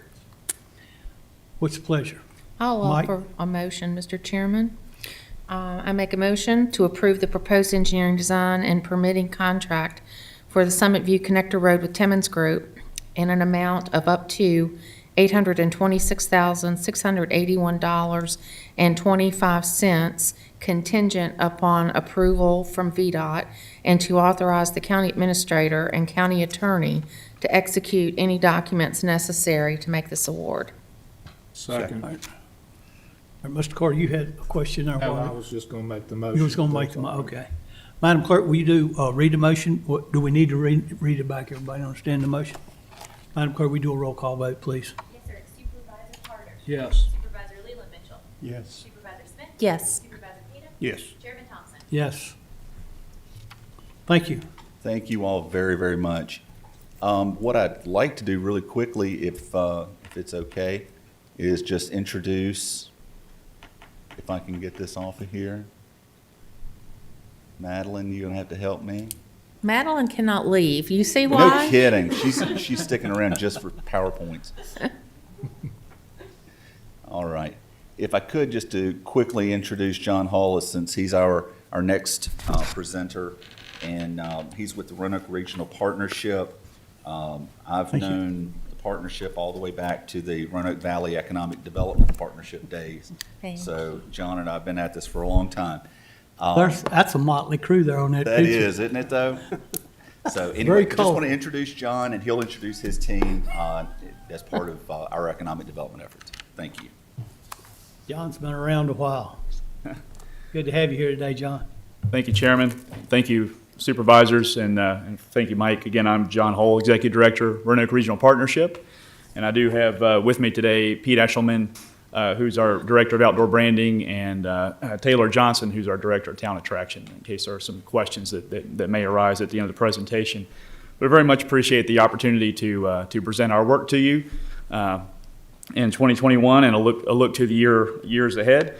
I have copies of a report that I think Madeline distributed to each of you. It goes into some details of some of our recent performance, so I appreciate your consideration and review of that as well. Just a quick bit of background. The Roanoke Regional Partnership, it is a public-private partnership. It was established in 1983. We have a budget of $1.6 million. It equates to 8 employees. We have a 37-member board, a 17-member executive. Here's the key thing to know. We match every public dollar with a private dollar, okay? So leveraging your investment for a larger impact. So you contribute $2.07 per capita. That contribution is leveraged to a total of $1.6 million. So every public dollar, again, is matched with a private sector dollar from our investors, our private sector businesses throughout the region who are investing in our program work. Franklin County has seats on the executive committee as well as our board of directors, providing governance and direction to the organization. Once again, your investment of right around $115,000 leverages a total of $1.6 million. Due to our public-private partnership and our regional approach, every public dollar, again, is matched with a private dollar. This budget provides Franklin County with professional lead generation services and project management. A research professional with decades of experience with data and technical matters to answer questions and assist, as well as PR assistance for ribbon cuttings, announcements. We do talent attraction services, and of course we have a full range of services in the outdoors, outdoor recreation, outdoor industry development. This level of service and value cannot be replicated with any one government's contributions. It's a combination of regional collaboration and, again, private sector dollars that allow us to do this work. Speaking of the private sector, I'm pleased to report we're in the midst of a private capital campaign, the Thrive 2027 capital campaign. We are poised to have a higher level of private support than we've ever had before at the Roanoke Regional Partnership. We've picked up new private investors. We've picked up increases from our private investors who are longstanding supporters. In fact, this year we're adding investors each week as we lead up to the end of the month when the campaign ends. But in this campaign, I'm pleased to report we actually added Bowman Excavating as an investor, as well as CAPS Home Building Center as well, as gold level private investors. This is a map of our service area, the light green color. Those represent the localities with whom we partner. Again, it's a regional partnership. The darker green is what we represent as our labor draw area. We did wrap up a strategic plan last year in which we identified 4 strategic areas of action. Economic growth and innovation is probably what you're most familiar with our organization for doing. This is the lead generation. It's attracting businesses, attracting investment and jobs. Talent attraction and workforce development is a relatively new work area for us, but it's something we started 5 years ago, and we're refocusing and building additional strategies in that area, looking not only at the colleges and universities around here and retaining that talent, but also looking at audiences such as boomerangs and remote workers and getting them to move into this market to build our workforce. Commercial real estate and infrastructure, we provide thought leadership. What you guys have done with Summit View Business Park is fantastic. If you look back about 10 years, we were doing research on the 100-acre requirement and why that was an important tipping point. And so some of those conversations led to some of your decisions. And so we're going to continue doing that, providing thought leadership and looking at what the demand is in the private sector so we can attract meaningful investments. And then finally, placemaking and livability. And we'll go into each of these areas in a little bit of detail and how it relates to Franklin County and how we've assisted. And so in 2021, we did have 2 expansions of 2 new locations, a total of 290 jobs and $55 million in capital investment regionally. And the overall economic impact of those announcements and locations, as well as our event work, represents $125 million impact on the region overall, okay? And that number represents 2 figures. That's successful projects at full build-out and full employment, and that also represents the event work that we contribute to as well. That the $125 million in new output or new sales in the region, that equates to right around 530 jobs supported throughout the regional economy. The partnership has assisted Franklin County with more than 20 successful projects since 1983. On the screen are selected new location projects. Companies attracted to Franklin County and assisted by the partnership. These are new location projects, which means they didn't have a location in the region before. And they total to right around $147.7 million and 880 jobs. So it's a really strong legacy of impact that continues to pay off in revenues to Franklin County. In fact, if you include the expansions, many of which happened at these companies and a few others, and the report that I handed you goes into more detail, that's more than $200 million in announced capital investment. And that's in the last 20 years, and more than 1,700 jobs. So again, quite a significant impact on Franklin County alone. And with Summit View Business Park, we are leading with a new generation of significant CapEx opportunities. Because the 100-acre tipping point, we're seeing some lead opportunities now that are significantly above these numbers. $100 million plus capital investment opportunities that I think could be really impactful to your bottom line, but also to the region overall. And Summit View Business Park is one of the region's prime opportunities to land investment today. One of our key functions at the Roanoke Regional Partnership is that of promoting the area for business locations. I'm happy to report the interest seen at the Roanoke Regional Partnership has far surpassed pre-pandemic times. Companies are evaluating the region for investment, and actively and often. First, let's get some definitions out of the way. You'll see several categories on the screen. So inquiries are the widest part of the lead funnel. There are contacts made that have not yet resulted in a defined project opportunity. At that point, we often do not know what the investment is or the employment or wages, but we've had a conversation and there's an opportunity to follow up and learn more and continue a conversation. Projects are defined opportunities. We know the investment, we know the wages, we know the employment. Oftentimes, we know the industry sector, we may have some idea of who it is. We have responded to a request for information in many cases, and we have presented information on the region and its opportunities, real estate, workforce, and otherwise. And then prospects, that's when a company has put boots on the ground. They have visited this region and evaluated a real estate opportunity in person.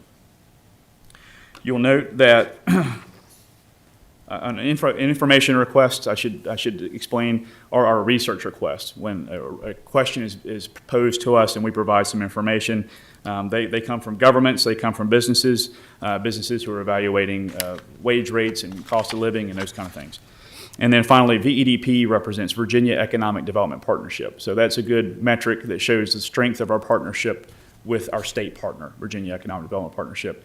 About 60% of our leads and projects are generated by the Roanoke Regional Partnership and around 40% from the state. But again, that's a good trend line showing how things are going with the state.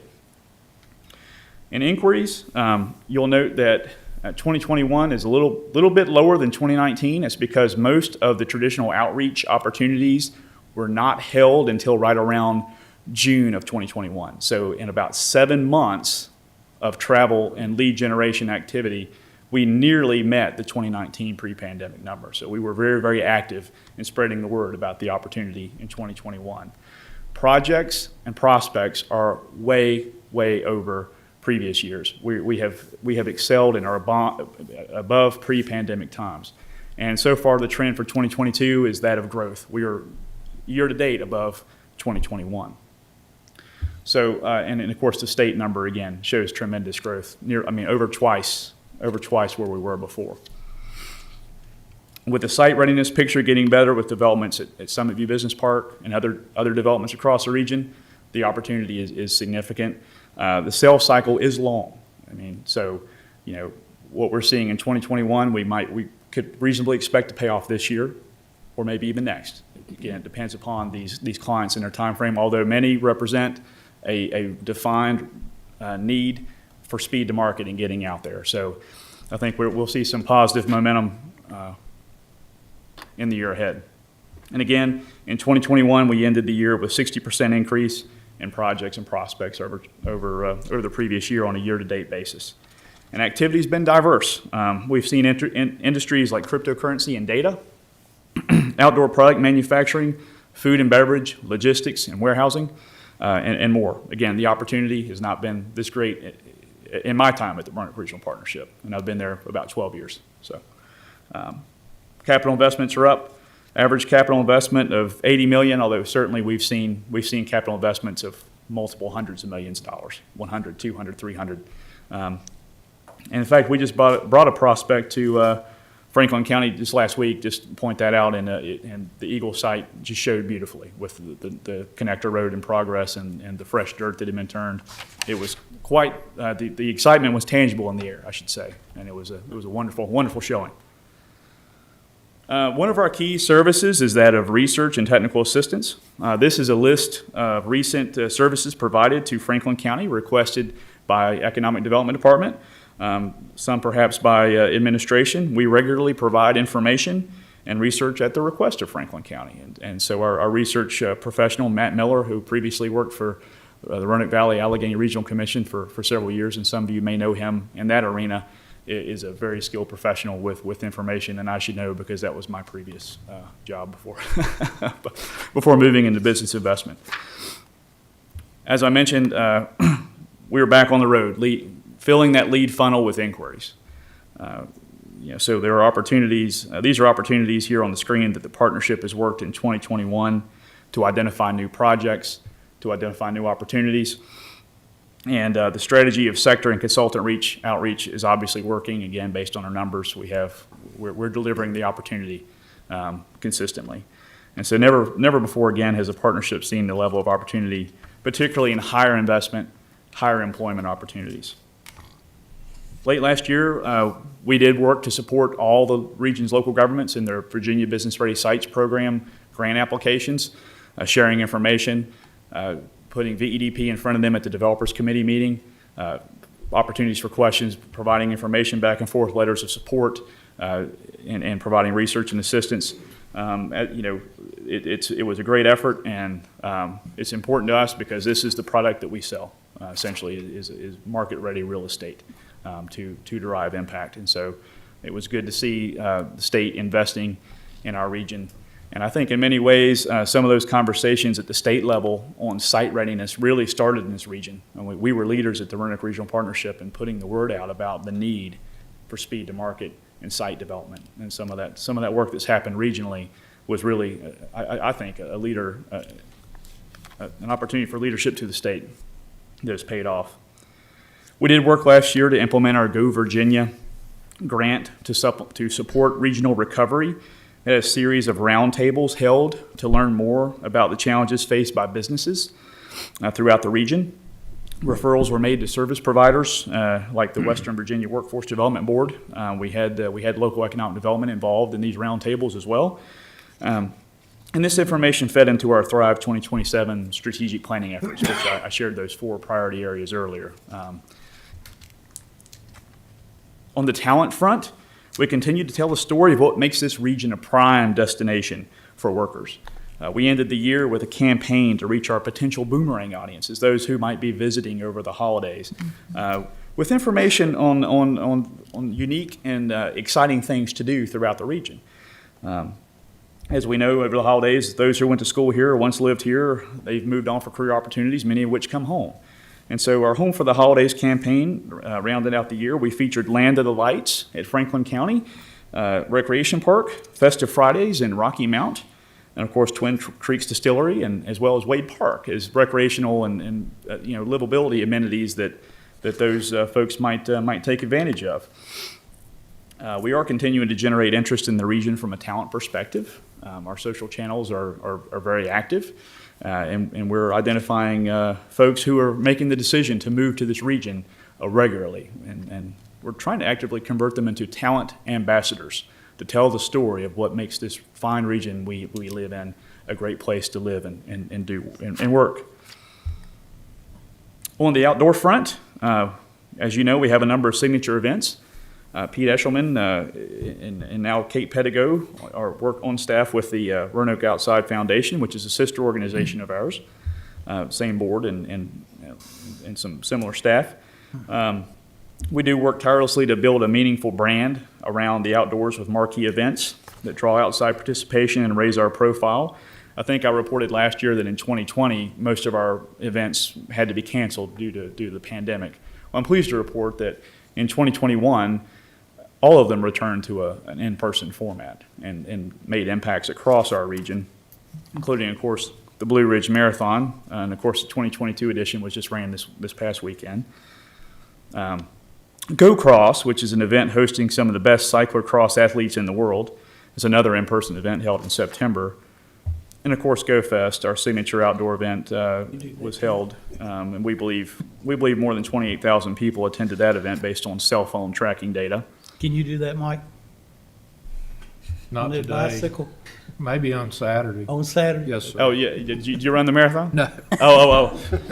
Hey, if I'm running, you better run too, because Okay. something's after me. Well, I ran the half, and I'm just now recovering. So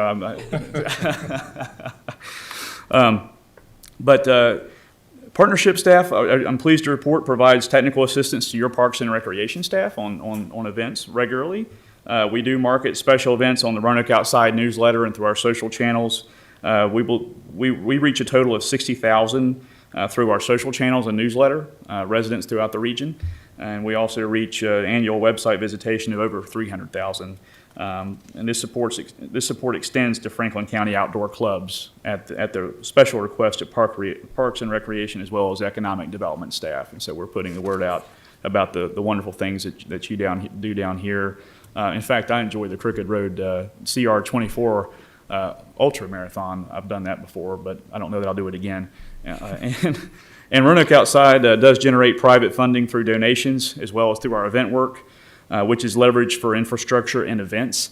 Since 2018, the partnership has provided $23,688 in funding for new lake access points at Smith Mountain Lake Community Park, building a new trail at Wade Park, purchasing tools for volunteer trail builders, as well as repairing a bridge over the Pig River in Wade Park.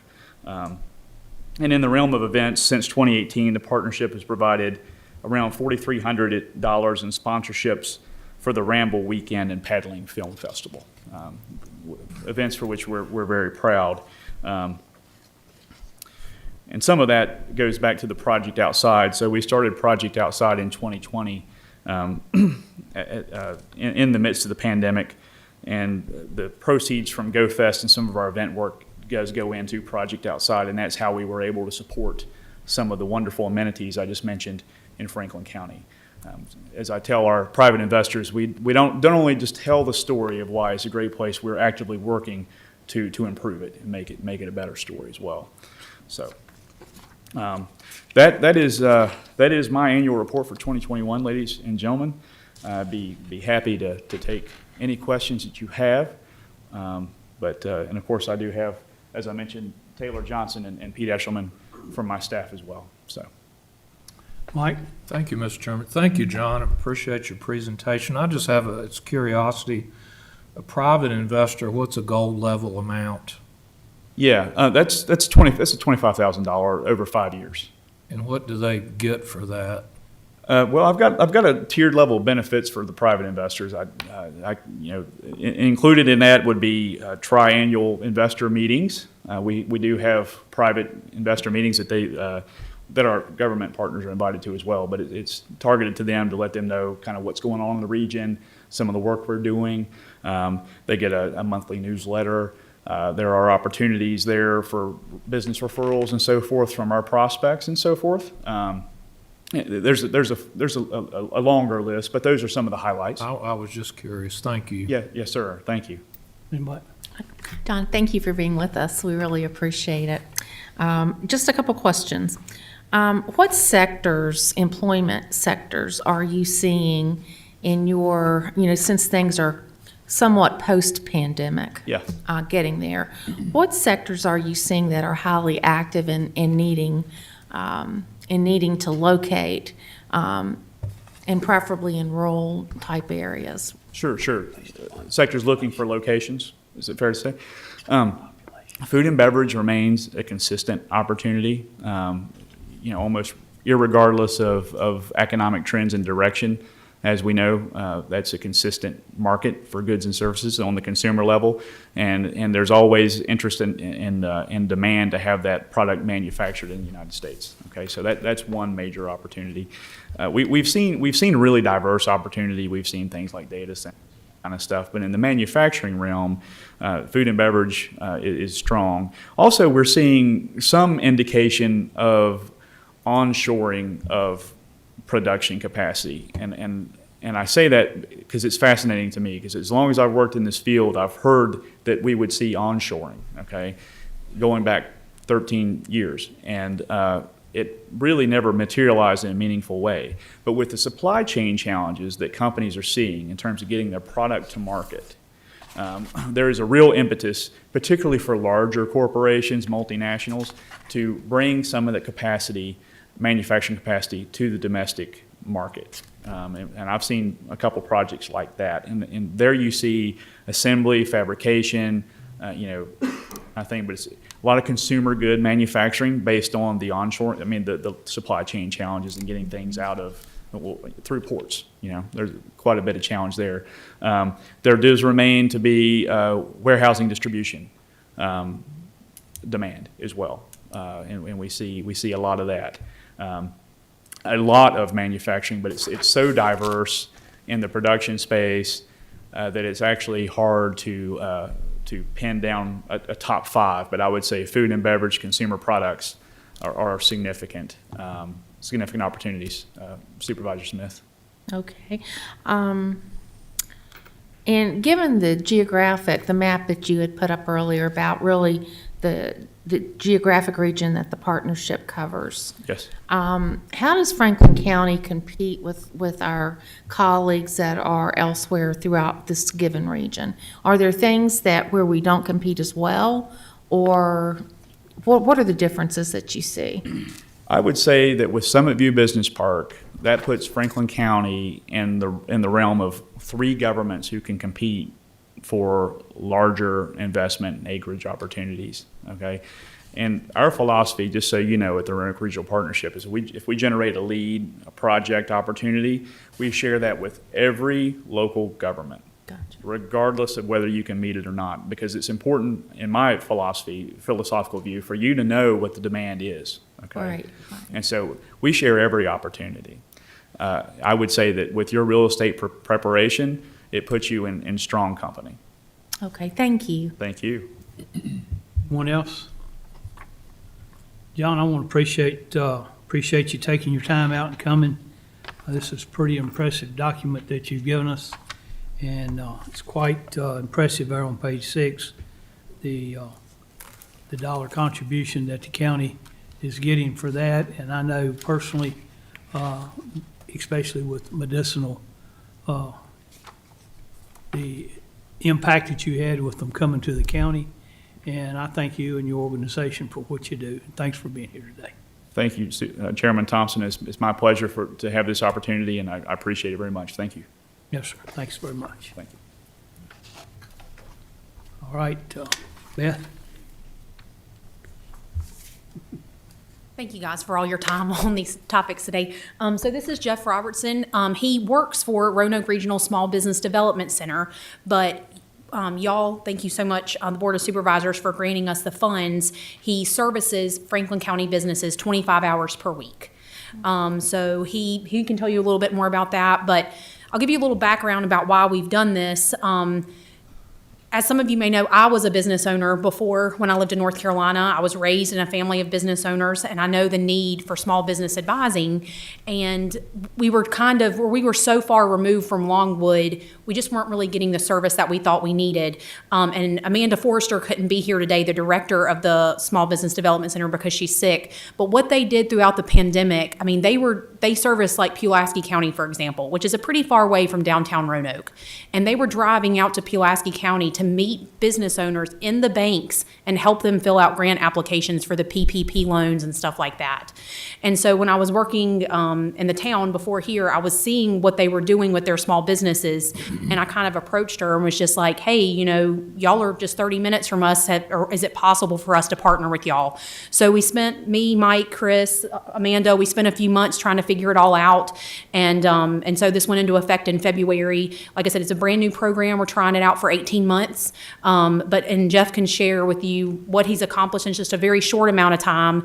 And that's with us not even really pushing it out very much. We're working on marketing the program more, and we're going to actually have like a small business summit in the fall. But I'll let Jeff introduce himself and tell y'all about him. Some of y'all know him. And y'all know that he is a service-oriented person. And I think that translates very well to what he's doing now. I've known Jeff a long time, and I've never heard him described like that. How much did that cost you? Yeah. Yet, so for the folks that don't know me, don't pay attention to anything that's going to come out from the other side of it. But I can't appreciate you all enough. My name is Jeff Robertson. I was born and raised in Franklin County. I've lived most of my life in Franklin County, from between Hardy and Orchard Avenue. I was, prior to 2008, my life was spent in public safety and helping people. So when people ask what I do, I help people. That's what I've always done.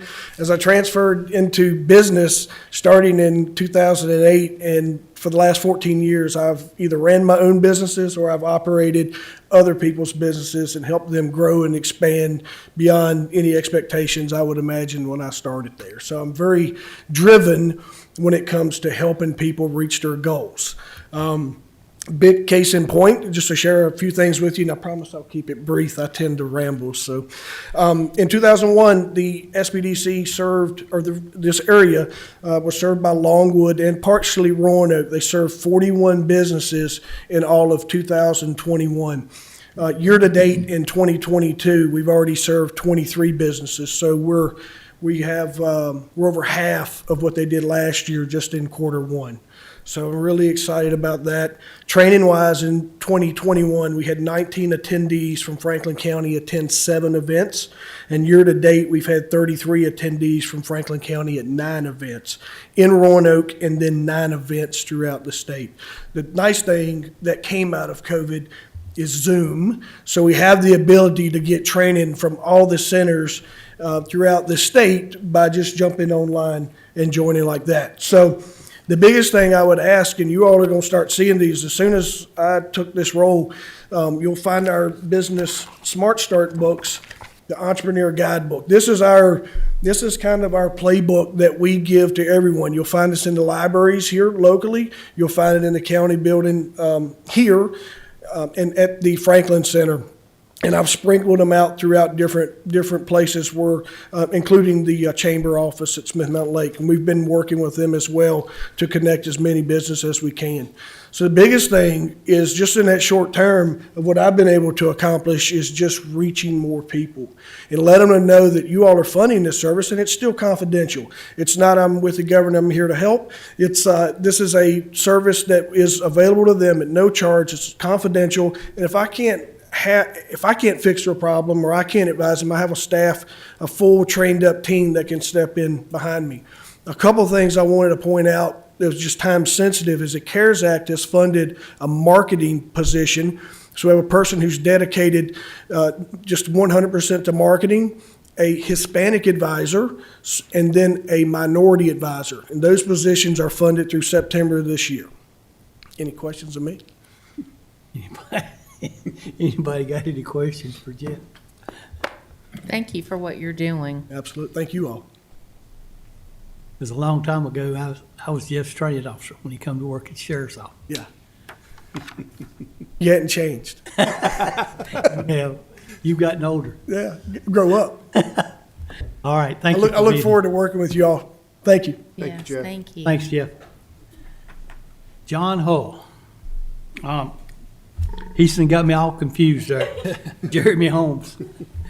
He's the Executive Director for the Roanoke Valley Allegheny Regional Commission. Thanks for being here, Jerry. Thank you very much for having me. I appreciate the time of the board this afternoon to kind of introduce myself a little bit. Just a couple of you, my board members, know who I am and have had opportunity to interact with me over the past year or so. But as you might know, I am the new Executive Director of the Regional Planning Commission. I took over last July, I'm already forgetting the amount of time, after my predecessor, Wayne Strickland, retired after 42 years. So if you had interacted with the Regional Commission, you have not seen a new face in a while. And so I'm glad to be here to talk a little bit about my new role at the Commission and what the Commission has been working on, and specifically what we've been doing with Franklin County. I'm new in the position of Executive Director, but I have been at the Commission for a while. I've been working at the Commission for 15 years, and in a little bit of a, I guess, history repeating itself sort of story, one of the first tasks I undertook as the Director of the Ride Solution Program, which was my previous job, was the regional response to the skyrocketing gas prices of 2008 after the financial crisis, when we were seeing gas hit $4 a gallon, which we had never seen in this region and hoped we would never see again. And yet, kind of here we are. So at that time, in that role, I spent a lot of time working with our localities, and particularly with our local businesses, on how to help employees address long commutes and getting to work with those gas prices. And we spent quite a bit of time working, particularly in Franklin County, because you have a lot of long-distance commuters, both within the county and traveling north to Roanoke and south to the Martinsville area. So we worked with the administration here. We worked with folks like Crillian, Franklin Memorial, on ways to provide services to those employees and help so they weren't feeling quite the same pain at the pump as we're starting to see again today. We've done similar work, a lot of work with the localities and private industry since then. A lot more of our work has started to focus on workforce development and provision of transportation. So within Franklin County, we've worked with Ply Gym and Empire Bakery on how to bring employees in to fill jobs that are going empty. We've worked with employers in Roanoke, drawing employees out of Franklin County, and several years ago, in partnership with West Piedmont Planning District, worked with some employers in Stewart and Henry who were targeting employees in Franklin County because that's where their employment shed was, and they needed to find ways to get those folks to work and give them reasonably priced options for their commute. So again, I'm new to this position, but I've spent 15 years working on regional issues and in particular working very closely with Franklin County. I want to use this opportunity now to do a little bit of a Commission 101, I guess, and my role in it, just as a refresher of what the Regional Commission's role is. As you're aware, we exist under the Code of Virginia to address issues of more than local significance. So I view our job is to find those challenges and opportunities that face our member governments and find cost-effective ways to address those problems and save our taxpayers, our businesses, and you as localities money by finding these big solutions to problems that face more than one locality.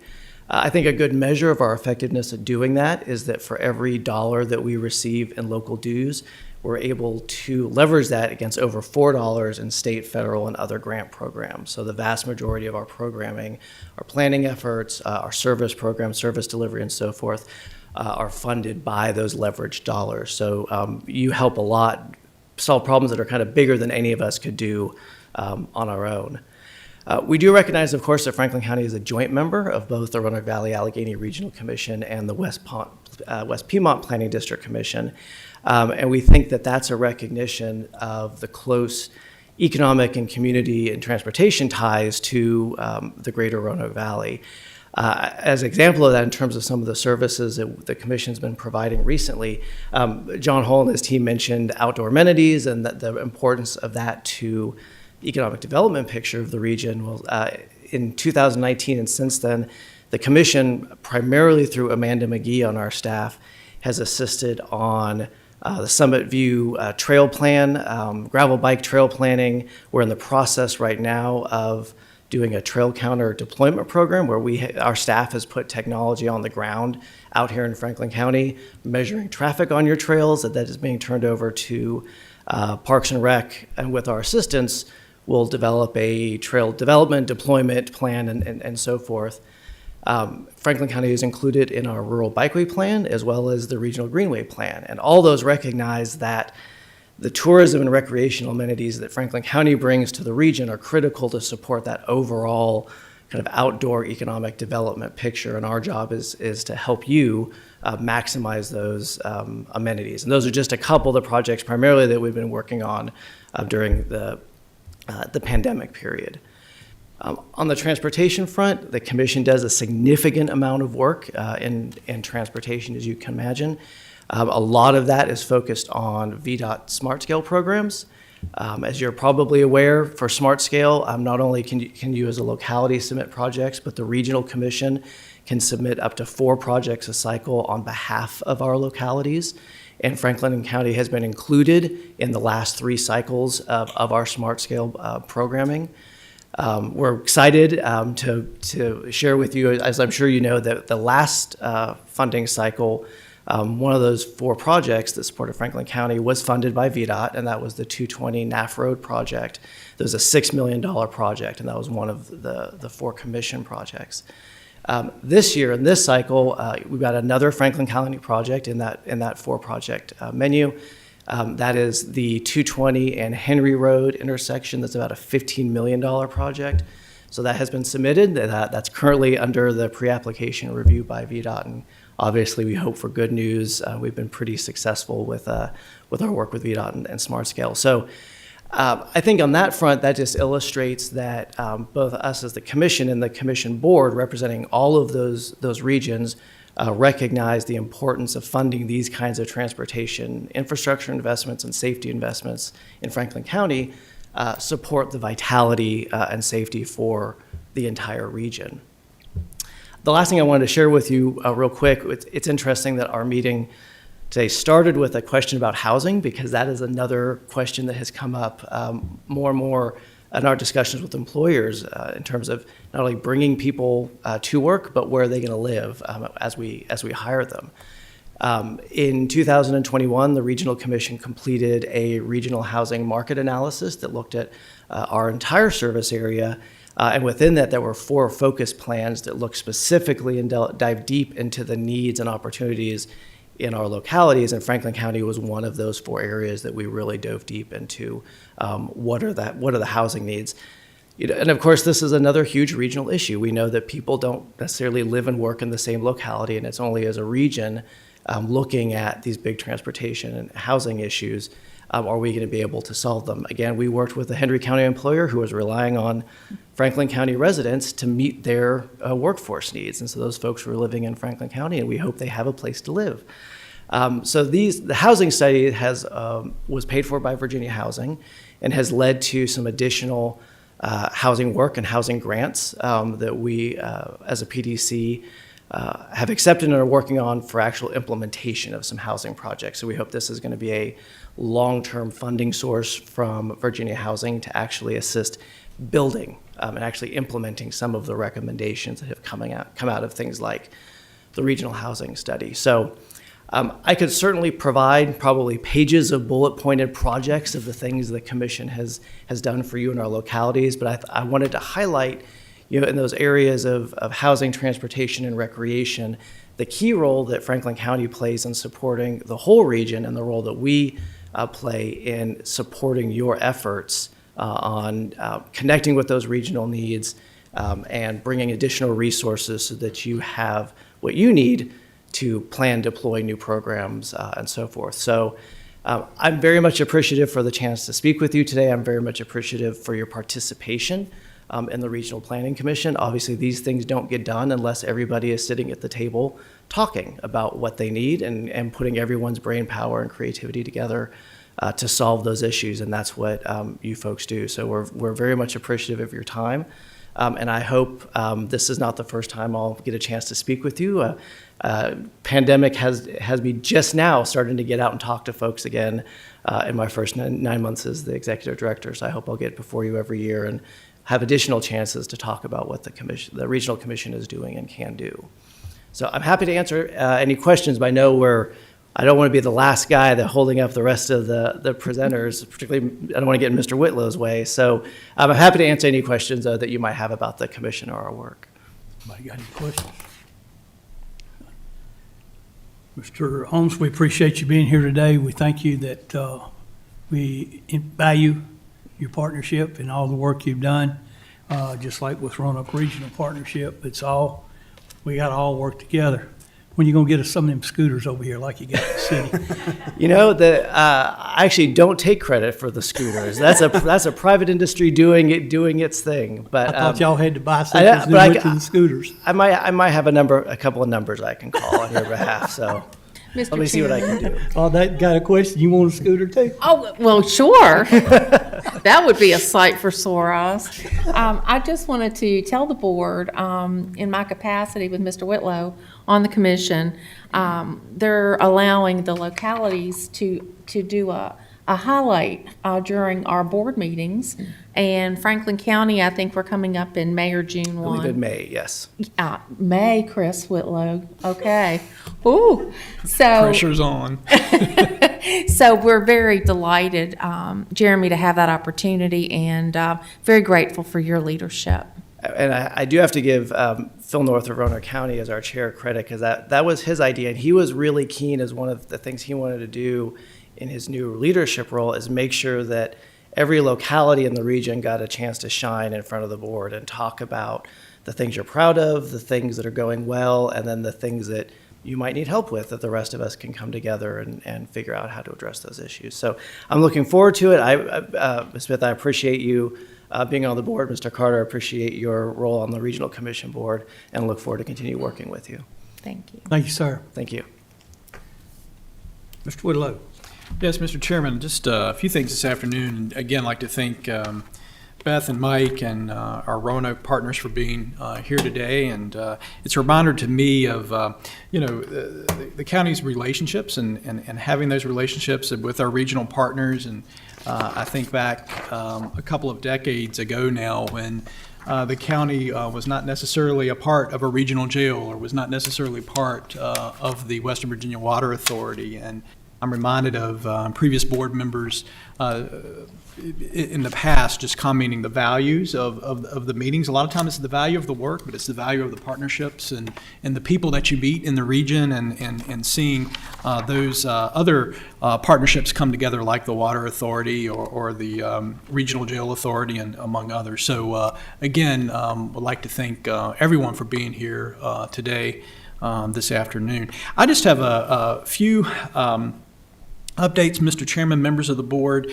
As we know, our real estate Collections will be done twice this year. We'll begin that twice-a-year real estate tax collection.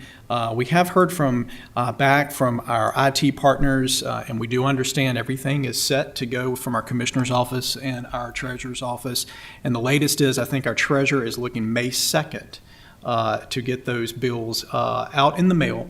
Again, just as a reminder to the citizens, everything's not due on June 5th. One half is due June 5th. The other half is due December 5th. And so on the real estate twice-year tax collections.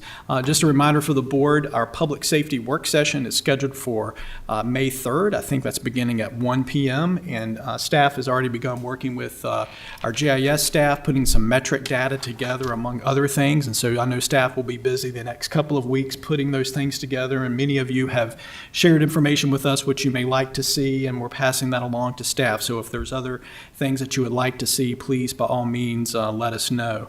Also looking ahead, speaking of partnerships, so we've heard a lot today from VDOT, and back to what Mr. Holmes was saying specifically about smart scale applications. This year, the Commonwealth Transportation Board, they hold public hearings around the Commonwealth every year, and of course, the turn in the Roanoke or the Salem district, if you will, is coming up on May the 12th as the tentative date, and I've shared that with the board. Certainly, it's open to the public, and if any board members may wish to attend that meeting, in the past, board members have attended those meetings and those sessions, really to advocate for locality projects. We have several things in the pipeline here as the county and smart scale applications, as well as transportation alternative funding for things like trails and other things. So it's a really good opportunity for the board members, if they wish to attend, to get in front of the Commonwealth Transportation Board. I have reached out to our district engineer, Mr. Ken King, and trying to see if we also could get maybe some FaceTime with Dr. Ray Smoot, who is our Commonwealth Transportation Board member for the Salem District. And of course, I'm waiting to hear back from Mr. King on that, but I would certainly let the board know. And then finally, in terms of other updates, she does not know that I'm going to do this, but I'm going to do this anyway. Beth Sims, our Economic Development Director, recently completed the Economic Development Institute. It's a very rigorous and vigorous, typically back in the day it was a 3-year program. I think Beth accelerated through it very, very quickly and graduated, as I understand, from the Economic Development Institute just a couple of weeks ago. And of course, I know a lot of economic developers in the room, and they know what that's about and the work that goes into that. And so I'd like to congratulate Beth and thank her for her steadfastness in working through that. And we look forward to many good things ahead, and feedback and all the different ideas as we move ahead. So, Mr. Chairman, that's all I have in terms of upcoming events and updates. Again, I'd like to thank our first responders. I know they're in the audience today as well. Be remiss if I didn't shout out to them, as well as our sheriff. We really do appreciate the monthly security that his office provides for not only our meetings, but in general. So that's all I have, Mr. Chairman. We've added a new one to the agenda, as you've seen.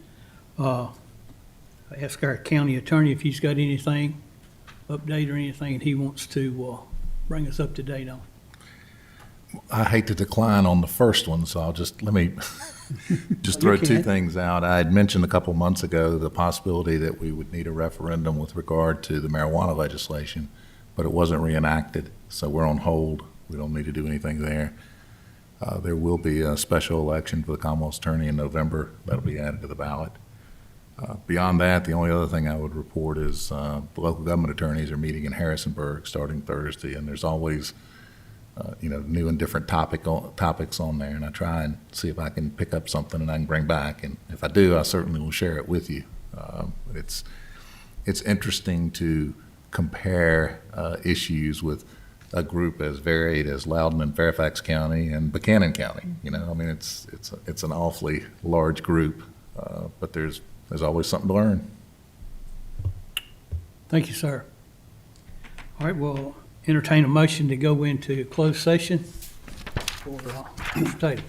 Okay. Mr. Chairman, the Franklin County Board of Supervisors will motion to enter into a closed meeting in accordance with 2.2-3711A1 Personnel discussion of appointments to county boards, commissions, and et cetera. A3, discussion of the acquisition of real property or the disposition of real property.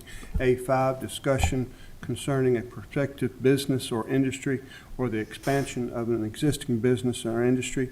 And A7, consultation with legal counsel. And A29, discussion of the terms of a public contract of the Code of Virginia as amended. Need a second? Second.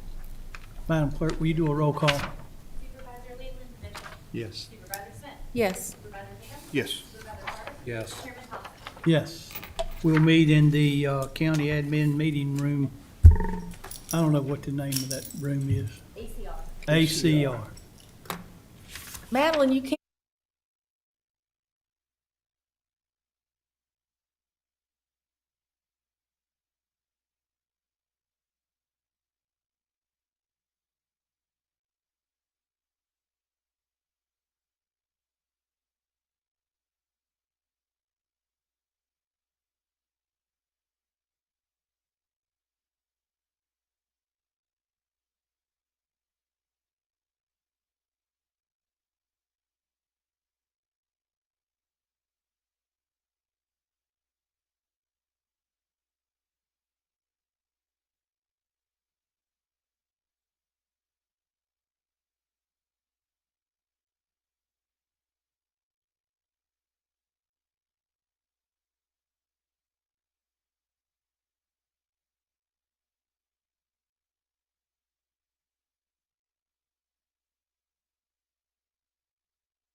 We'll get started. Right.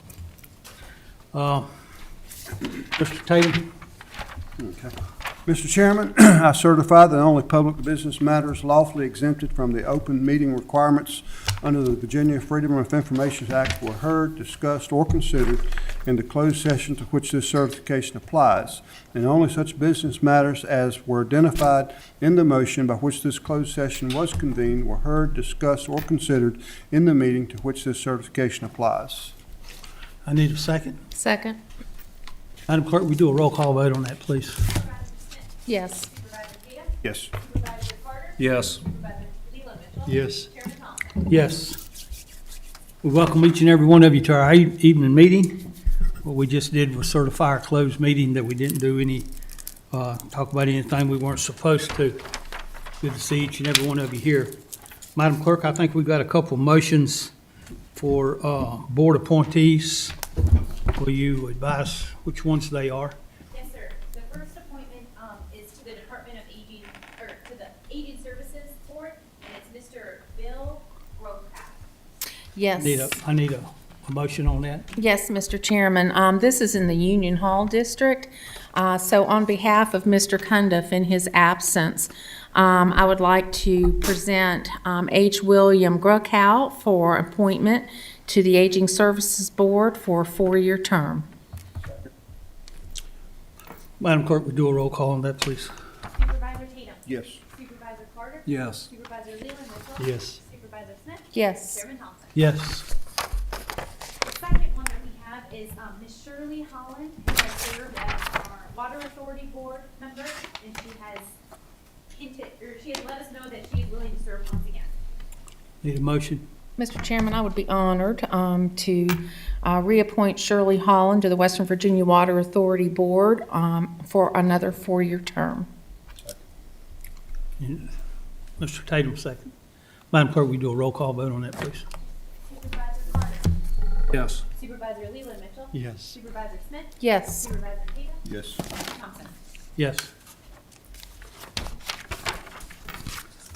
All right, now we're going to recess for our public hearing on this application for a special use permit.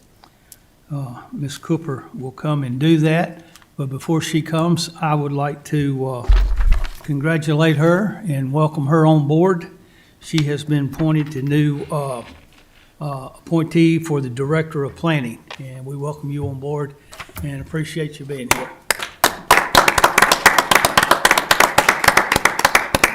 Thank you. That's very nice of you.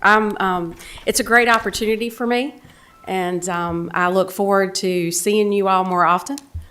And thank you. It is definitely a great opportunity. So we'll start with the public hearing. We only have one tonight. And it's an application for the Petrex, their owners and the applicants, for a special use permit on approximately 1.64 acres that's zoned A1 agricultural. They would like to do short-term rentals on this property, and your future land use designation is low-density residential. As I said, they would like to get a special use permit for short-term rentals. The property is A1. It is 1.64 acres. The dwelling was built in 2007. It's a 1.5-story house. It's a 3-bedroom, 4-bath. And it abuts Smith Mountain Lake. The property does have a private covered dock, which guests will be able to use. The property sits on an elevated lot with sloping driveway and is surrounded by trees on both sides and the lake to the rear. Nearby parcels are wooded and vacant lots. They're zoned RC1, residential combined subdivision to the south, and A1 agricultural adjoining. The applicants are not full-time residents. Just a vicinity map. It is in the Union Hall District. This is an aerial map showing the property surrounded in blue. And you can see the tree cover that they have on the sides, even around the lake and to the, what we would consider the front. This is not working. The front of the, oh, yeah, it is. The front of the property. This is our zoning map. You can see most of the property that surrounds it is A1. The only RC1 is this orange burnt color right here. Your low-density residential is your future land use designation. Just a brief analysis of this. AEP had no comments, but they could not find a dock permit on file, and they will be reaching out to the owners. In fact, I think the owners have reached out to AEP. And also, VDH had no concerns, but they couldn't find an operational permit, but they did find enough information that they would be able to issue one, but it would only be for a 3-bedroom. Just to let you know again, it's 1.64 acres. It is at the end of a private road. The property has tree cover, as I've stated before, and it slopes downward towards the lake. They do have a large amount of lake frontage, and their dock is at the mouth of the cove. The comprehensive plan would support this SUP, and granting of the SUP would not be substantial detriment to any of the adjacent properties or change the character of the zoning district. There were 2 public comments at the Planning Commission. There was a gentleman that spoke. He was concerned about large parties, loud music. There was another couple that talked about the private road and their restricted covenants. All this was discussed at the Planning Commission level, but the Planning Commission felt that it was still a good project or a good SUP for a short-term rental. We did inform the property owners that were concerned about the restricted covenants that was civil matters and that they could hopefully agree on the private road maintenance. They do have a maintenance agreement that they could decide if any more money needed to be changed hands between the applicant and the other homeowners of the road. The Planning Commission did support. They made 7-0 recommendation for approval with 7 conditions. One is that the structure can be the only structure used for short-term rental. In other words, you couldn't use the covered dock. They also have to comply with sections 25-138 and 5.5-72 of the Franklin County Code. They also will have to get the liability insurance. They also will be required to get in touch with AEP over the dock issue. They will be required to deal with Virginia Health Department over the occupational permit. They will also have to get the site inspected by our inspector in our office, and they will have to register it on our Granicus application. They also are limited to 2 adults per bedroom. So if they ever want to convert, there was another room that was being used as a bedroom. If they ever want to use it as a 4-bedroom short-term rental, they will have to get a building permit to be able to do that and upgrade their septic. And with that, I'd be glad to answer any questions. Anyone have any questions for? Go ahead. Lisa, given that the applicant doesn't reside on the property, do they live in state? Let me check. That is something I do need to say. They do not live, I guess, close to here. They did contact Tim Mack and told them that they were not going to be able to be here this evening. Well, my concern is whether we need to condition that they name someone as an emergency contact, whether it be through, a property association manager or something of the like. I know we've dealt with quite a few of these where we've had even out-of-state owners as the applicant. And I always get very concerned about problems that crop up in the middle of the night. Right, when they're not there. What have you, and we don't have any recourse. Westchester, PA. Pardon? They live in Westchester. Oh, thank you. Thank you. Thank you. I So was they're really looking out for of the- state. They live where? Westchester, PA. 25 miles west of Philadelphia. Have they discussed anything?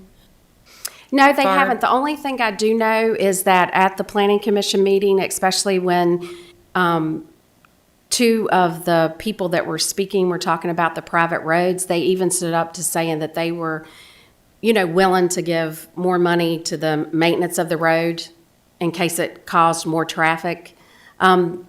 Houseman Farm Lane is not all developed.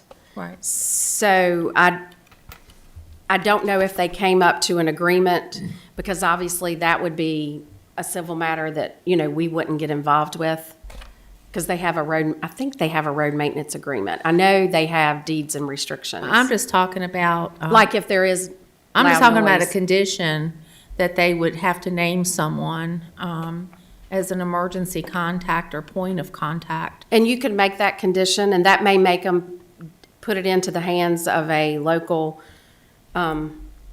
realtor company that does short-term rentals. Well, I would propose that, Mr. Chairman, to the board for consideration. Anyone else? Ms. Cooper, do you know, there's no covenants, subdivision covenants prohibiting short-term rental? When I briefly read over them, I didn't see any of that, no, that there wasn't any of that in there at all. I don't know that the people that spoke at the Planning Commission, I think the one gentleman that thought about the loud music and the loud parties did. I think the other couples, and I don't see them here, but they might be here, I think their concern was the road in general, if the road was going to get torn up. Okay. Anybody else got any questions for Ms. Cooper? All right, seeing that there's no question, then we'll go into, we'll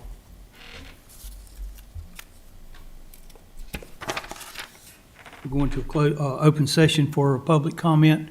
Is there anyone here, Madam Clerk, signed up for that? Nobody has signed up. No, sir. Nobody? Anyone here wishing to speak on the special use permit for Dale and Kathy Petrick? All right, we'll close the public comment session, go back into board session. What's the pleasure of the board, keeping in mind the motion or the, that Ms. Smith made? You like a motion? Yes. Mr. Chairman? I find that the requested special use permit will not be of substantial detriment to adjacent properties, that the character of the surrounding area will not be changed thereby, and that such use will be in harmony with the purpose and intent of the county code, the use is permitted by right in the zoning district, and with the public health, safety, and general welfare of the community. Therefore, also condition that this special use permit be accompanied by a requirement to appoint or designate an emergency point of contact, given that the owners reside out of state. Therefore, I move to recommend approval of the applicant's request with the aforesaid condition for special use permit to allow for the short-term tourist rental of a dwelling with the 8 conditions recommended, well, the 7 conditions recommended by the Planning Commission, and the additional Board of Supervisors condition. Second. And we got a second from Mr. Tatum. Madam Clerk, would you do a roll call on that, please? Yes, sir. Supervisor Leland Mitchell. Yes. Supervisor Smith. Yes. Supervisor Tatum. Yes. Supervisor Carter. Yes. Chairman Thompson. Yes. All right. That's all we've got then on the,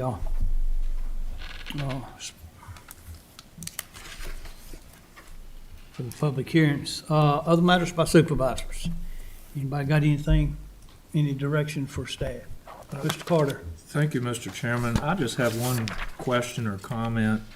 We had sent a letter to MVP requesting someone come here. Did we get a response or?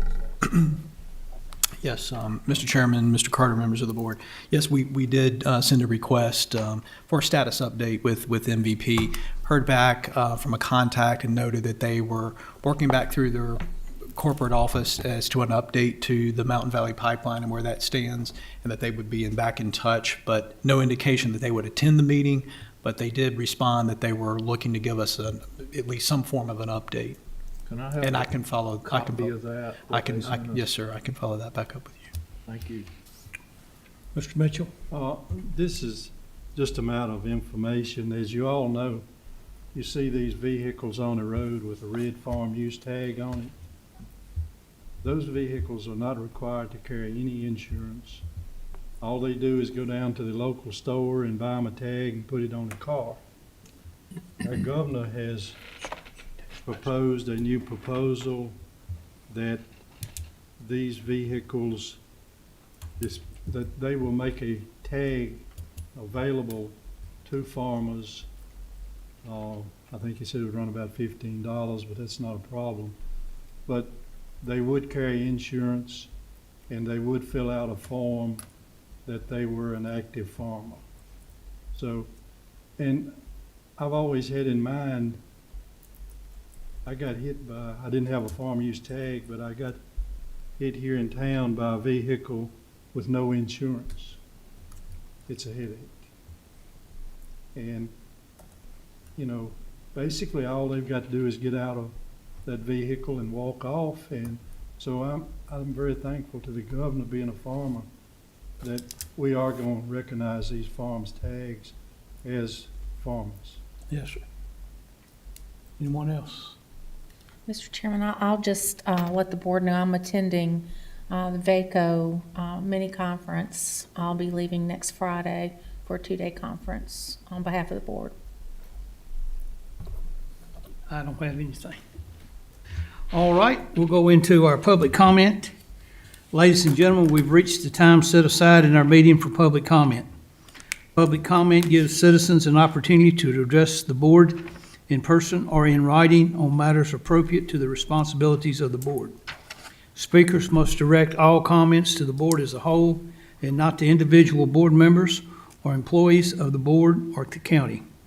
Personal attacks and insulting, profane, or vulgar language will not be tolerated. Likewise, commentary on issues that are not within the purview of the board and that are not a function of local government and over which we have no control are not acceptable. Public comment is not a question and answer session, and board members will not answer questions during public comment. If a speaker violates these rules, the chair will rule the speaker out of order. On the second violation, have the speaker removed from the podium. Madam Clerk, will you please call the first name? Brian Wood.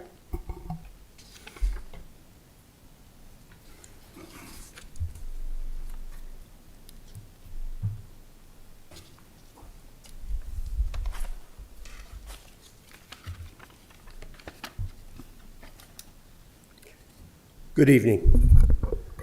My name is Brian Wood. I live in Bailey Boulevard in Hardy.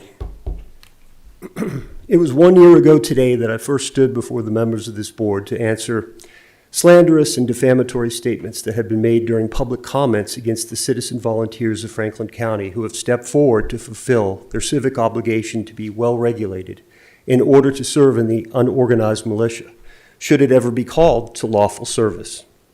We also sought confirmation that our elected public servants would be eager to publicly make a statement in support of the citizens' constitutionally affirmed Second Amendment rights in their entirety, not just the part after the comma.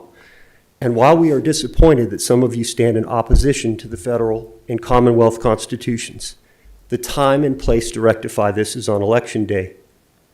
In the meantime, I would like to thank this board and all of its members for listening to our petitions over the past year, regardless of your personal stand on the matter. Matters of state and governance are arduous and thankless tasks. Know that our volunteers appreciate that the members of this board are willing to serve the public in at least some of our interests. I'm personally grateful for the professional manner in which all Franklin County employees have worked with our volunteers throughout this past year. Please know that we will continue to fulfill our civic responsibilities and exercise our God-given, constitutionally affirmed rights in a responsible and safe manner to the benefit of all citizens who are willing to serve their community in any capacity. I would also like to congratulate the volunteers of Franklin County Militia. Today, April 19th, is the second anniversary of the founding of this group, who seek only to be well-regulated, that is, well-trained in preparation for service to their families and communities. I'm proud of each of our volunteers who give generously of their time and resources. I consider it an honor to have been elected to serve as their spokesman and chairman. We are doing something that has not been done in living memory. We are exercising long-neglected rights. We follow in the footsteps of the Patriot Militia who fought for their God-given rights and helped to create our constitutional republic. 247 years ago today, the shot heard around the world was fired in Massachusetts, where agents of the state came to Lexington and Concord to seize shot, powder, and cannon that were privately held by colonists. Yes, they had cannon. The citizen militia repulsed the attack only because they had training in advance. Thus, the unorganized militia was able to become the organized militia when the patriot leaders called upon them to do so. We're no different today. We seek only to be well trained to respond to all manner of possible calamity that can befall a community. This right is inclusive of all citizens who are eligible to serve in the unorganized militia. In the coming months, we have news of many exciting events to share with the public and members of this board. We look forward to continuing to serve our communities. Thank you very much. Walter Drew.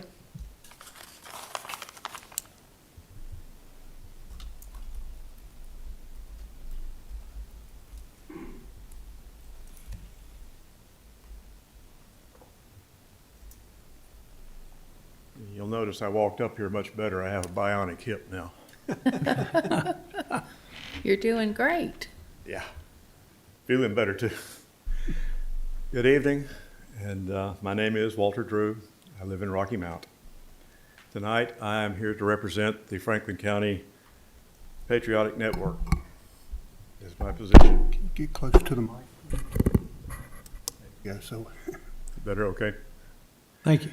Anyway, I'm here to represent the Patriotic Network of Franklin County in my capacity as a member of the Committee of Correspondence. I'll be speaking on the Due Process Clause of the Fifth Amendment of the U.S. Constitution. This clause basically states that no person shall be deprived of life, liberty, or property without due process of law. By definition, this is accepted to mean a legal proceeding according to rules and principles that have been established to protect the rights of private citizens. I bring this up not to make accusations against anybody in this room, but I am appalled by what I've seen in Washington, D.C., where there are still people from January 6th that are held in jail without being allowed access to legal counsel, without quickly being brought to trial. I just find that hard to believe that it ever happened in America. Equally, I have been in disbelief that the Canadian government seized the assets of truck drivers simply because they wanted to disagree with the policy of the government. Now, we have mentioned my age in this council once before, so it should not be a surprise to anybody that I lived through the 60s and 70s. And I came out of that with a healthy distrust of government, no matter who was in charge, no matter which party. The offshoot of that is I am now starting to have a little bit of distrust for zoning boards and tax boards, tax evaluation boards. I have to wonder, is all of our citizens being represented fairly, or just a small group of constituents that have money already? To your credit, I have sat in here and I have watched you shoot down the zoning board one time when, to me at least, it looked like they were basically just trying to do a money grab at a citizen's expense on taxes. And I have to say that as elected officials, you all took an oath of office to support and enforce due process. I will say, to finish up, this is just a reminder that everybody in this county is due process of law, no matter their social status, their financial status, or the amount of melanin in their skin. Thank you for my time. Thank you, sir. That's all that I have signed up to speak. Is there anyone else here? That's all that the clerk has signed up to speak. Is there anyone else here? You need to give your name to the clerk. Anybody else wants to and then come forward and state your name and My name's address. Everett Boone. I'm from Ferrum.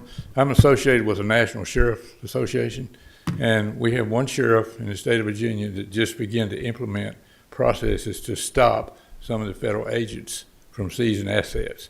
And I just wanted to inform you that some of these things are possible and happening, and this topic is going to be on, in September, it's going to be on the agenda in the National Sheriff Association.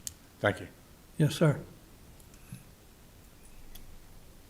Is there anyone else here wishes to speak to a matter concerning the board in Franklin County? If not, thank you for your presence today. Thanks to the board members. We will be recessed until May the 3rd at 1 o'clock for a public safety work session in room B75. Just a reminder, a lot of you may not know it, but this is Madam Clerk Madeline's last day with us. She will be missed greatly. I'm not going to tell you what. I'm not going to tell you what they said, but it was pretty funny. But she's going to work for Roanoke County, so we will miss you, Madeline. We wish you best of luck.